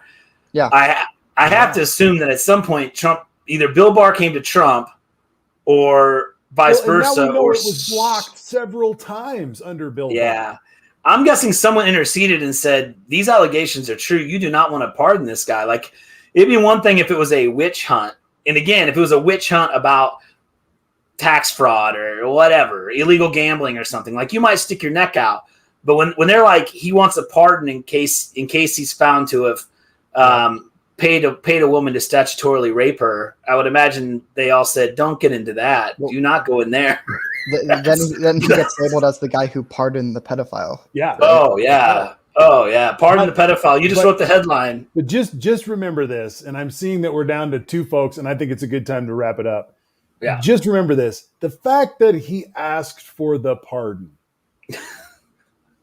is a moment in time that probably needs a little novel written about it, because imagine what that walk was like. Imagine what that day was like for Matt. Yeah. When he had to drive into town and go see the president and walk through the shit and go in and then sit there and go, yeah, cuz. Well, yeah, and he had to lay out the cuz, by the way, because you can't give a sitting member of the House of Representatives a blanket pardon. Like, how would that work? Like, this guy's a member of the House of Representatives. You're going to give him a blanket pardon. He can do whatever he wants now. He can take money from anybody. I mean, you can't give him a blanket pardon. So it's got to be a pardon of, I'm going to pardon Matt Gaetz from sexually assaulting a minor. Like, that doesn't look good on paper, bro. I don't think I can sign that, man. I don't think that gets the presidential seal.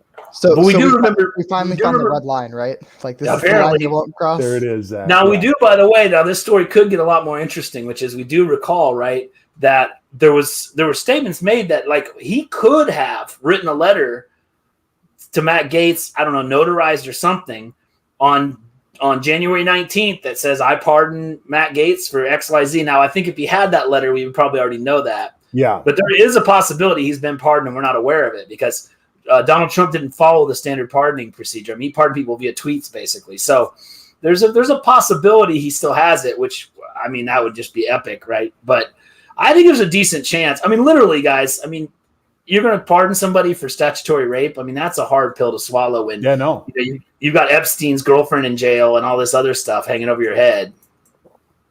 Dude, there's so much coming. And there's so much coming. 400 of the seditionists have been rolled up at this Giuliani point. got all of his stuff taken. Giuliani lost his iPhone. And can you imagine interrogating Giuliani? I mean, he messed up in CNN interviews. Jeff, you started interrogating Giuliani. Twitter. Somebody put on Twitter that, of course, what they're going to do is find, because it's Rudy, they're going to go into his phone or his computer and find all sorts of other shit that he has thrown into his garbage can in his mailbox, but hasn't deleted. And then they're going to get him for trying to cover up justice or whatever, impinging justice. He is in big trouble because he's in big trouble because he made a huge mistake of being Trump's personal lawyer and, for example, trying to investigate the Bidens in the Ukraine. That's a conflict of interest. You should do one or the other. That's going to be his biggest problem is he could have gone off to the Ukraine and investigated anything he wanted on his own dime or funded by a PAC, or there's probably a lot of ways you could break the connection. But when he's doing that while he's Trump's personal attorney, I mean, this isn't like checking on your wife to see if she's cheating on you. This is political attack on your opponent with a foreign agent. I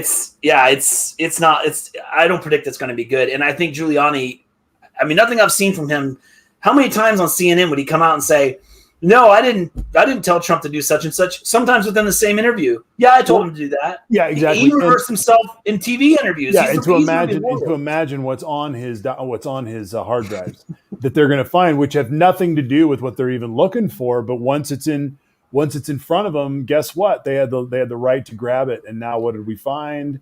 And I could be wrong, but like a forensic auditor can look at a computer and even be like, why did you delete 500 emails last week? Exactly. What was in those 500 emails? And maybe they get the header that says who they're from or who they're to, and they can go get that person's computer and find those emails. Mm-hmm. It could go on and on. Deleted emails, how the tables have turned. Tables have turned. Yep. Rudy Giuliani, Hillary Clinton, Hunter Biden. Boy, they're obsessed with Hunter Biden on the right. I don't know. I've never seen some people so obsessed with one guy. His son claims that Hunter Biden's laptop wasn't taken in the search warrant. First of all, I don't believe the thing exists. Second of all, if it was really in the apartment, of course they would have taken it, right? Well, the thing is that everybody around Rudy knows what a loose cannon he is, and they're all going to go down too. There's a whole bunch of this is going to shake up industries of people. Yeah, just because they're on that guy's gear. So I think it's getting on tonight, and I'd like to thank Zach and Jeff for being here tonight. It's been a good little show. We kind of plowed through that State of the Union or joint session to the House, joint whatever. Yeah, I guess it wasn't officially State of the Union. I don't know when that's scheduled. That wasn't it, but I don't think you do it. I don't think you do it on the year you're inaugurated. Oh, usually it's later, and this was kind of like a special one. It was a joint union, whatever. Yeah. But it was also kind of treated as like a State of the Union address. Yeah. So. With COVID and a lot of security for all the sedition bullshit that people are threatening the government with and all that. Yes. We do need to keep on the radar. Tucker Carlson's losing his entire fucking mind. What happened now? The last thing he said was you should call the police if you see people with their kids playing outside with masks on, because It's child abuse, Marty. It's just like you're beating your kid in Walmart. Call the cops. Wait for the cops. Make sure SRS is called. I mean, what the hell? And by the way, aren't they supposed to be the party of personal liberty? If my child wants to wear a mask, or I want my child to wear a mask, it's ridiculous. They're more the party of personal hypocrisy, to be honest. Yeah, they are. They've become the snowflake. Everything they always claimed we were, they're doing it all in spades. My kid wants to wear a mask at the playground, and you're going to call the cops on me because I'm abusing my child. I mean, what are you talking about? So now we can't wear masks. We can't wear masks. What sense does that make? And I'm ready for someone to approach me in public. If you guys don't know what to do, if someone comes at you and says, "Why are you wearing a mask? You don't need to wear a mask in the public." Just start coughing uncontrollably. That's right. I don't think they'll finish the sentence. This unfortunate disposition, and you lose it. Why are you wearing that mask? I had a positive COVID test 2 days. I had a positive COVID test 2 days ago. You should really step back. I mean, come on. Why am I wearing a mask? Because I might have COVID, you idiot. What do you think we're all doing? We're protecting each other from COVID. I mean, seriously, you're going to ask me that? And look, if you don't want to wear a mask in public, preferably because you're vaccinated, most places that's your choice now. But I can wear this thing for the rest of my fucking life. I can wear this for the rest of my fucking life if I want to. Get away from me. Yep. If you can carry a gun in public, I can wear a mask for the rest of my life if I want to. Let me tell you something. You know who else knows that? Preteen girls. Preteen girls are one of the fastest way to learn what a trend is coming in fashion and in whatever. Preteen girls are all about the mask, and they're down and they want it to match their other shit. And they're like, I'm telling you right now, and my daughter, who is 24, is the same way. She's like, I just got this great mask and it matches my stuff. And I'm like, guys, it's not for everyone, but if it breaks into fashion, it sticks. Yeah. I think it's going to at least be a subculture of fashion. I think it will. And again, maybe we'll do the kind of thing China does where, when you're not feeling well one day, when you go to the grocery store, you throw a mask on because you think you might be sick. Or, the worst 2 weeks of the flu season, we all wear masks just to try not to get the flu. I mean, there's just so many good things about a mask. And we just have these, again, I've said it 1,000 times, but we really just needed the minimum for some of these people. And they said no. Yep. Just the minimum. I got to say, man, that's still going to be the hardest to come back to, is to come back into that situation where once we do get back to full normal, then to look around and go, I know what, I mean, it's once again, it's like, I know what the dregs of humanity will do, and it ain't much. They will not protect themselves, and they will not protect me. And that sucks, dude. What if I am the last person wearing a mask in Wichita? Like, how many people are going to come up and try and fight me? Right. Just because I want to wear a mask. I mean, what does it matter to you? Just cough. I'm telling you. In fact, do it when you're like, you know what, man, it's right here. I'm done. I got the cough, but it is what it is. I'm with you. Well, is Tucker going to apply this logic to shirts, right? Yeah. I mean, come on. Is Tucker going to apply this logic? Yeah. How about, like I said, people wearing guns? How about when you're at a playground and someone's wearing a gun on their hip? Doesn't that seem like that's not quite right? No, it'd be more like if you see a kid who's at the playground who doesn't carry a weapon, you need to contact social services. That's the logic of Tucker Carlson. I mean, he's seriously lost it. When he cut off his own expert and started laughing hysterically and just they're trying to sell this narrative that if you make cops responsible for their actions, they'll be inactive. It's like, really? Is that how anything else works? Is that how anything else works? You can't hold people accountable for their actions? Come on. Can't you sue doctors for malpractice? Or can't they lose their jobs? Yeah, so. Yes, absolutely. But doctors still charge into rooms and save lives. It's not rocket science at all. And let's be frank, I think the vast majority of the population still leans, we've had conversations, I think we all lean towards the officer. We understand that officers have to make life and death decisions. But we're talking about the situations where you just, literally kill somebody. Like the guy who was killed in his driveway. Didn't know about qualified immunity before this George Floyd stuff and Black Lives Matter of last year. Like the whole notion of like you're set apart from decision making responsibility because you went to a JUCO for 6 months and then got a badge. Basically, if there's any example where your behavior was appropriate, then it's always appropriate or something. I mean, or you just have to say you were afraid and you can do whatever you want. Right. Yeah. Wow. That's not okay, right? So Right. Anyway. Yeah. Party people, thanks for being here. We will see you all again on Sunday night. Thank you for whoever it was forwarding us around. Thank you for doing that. We had quite a few views tonight, and we'll see what happens after.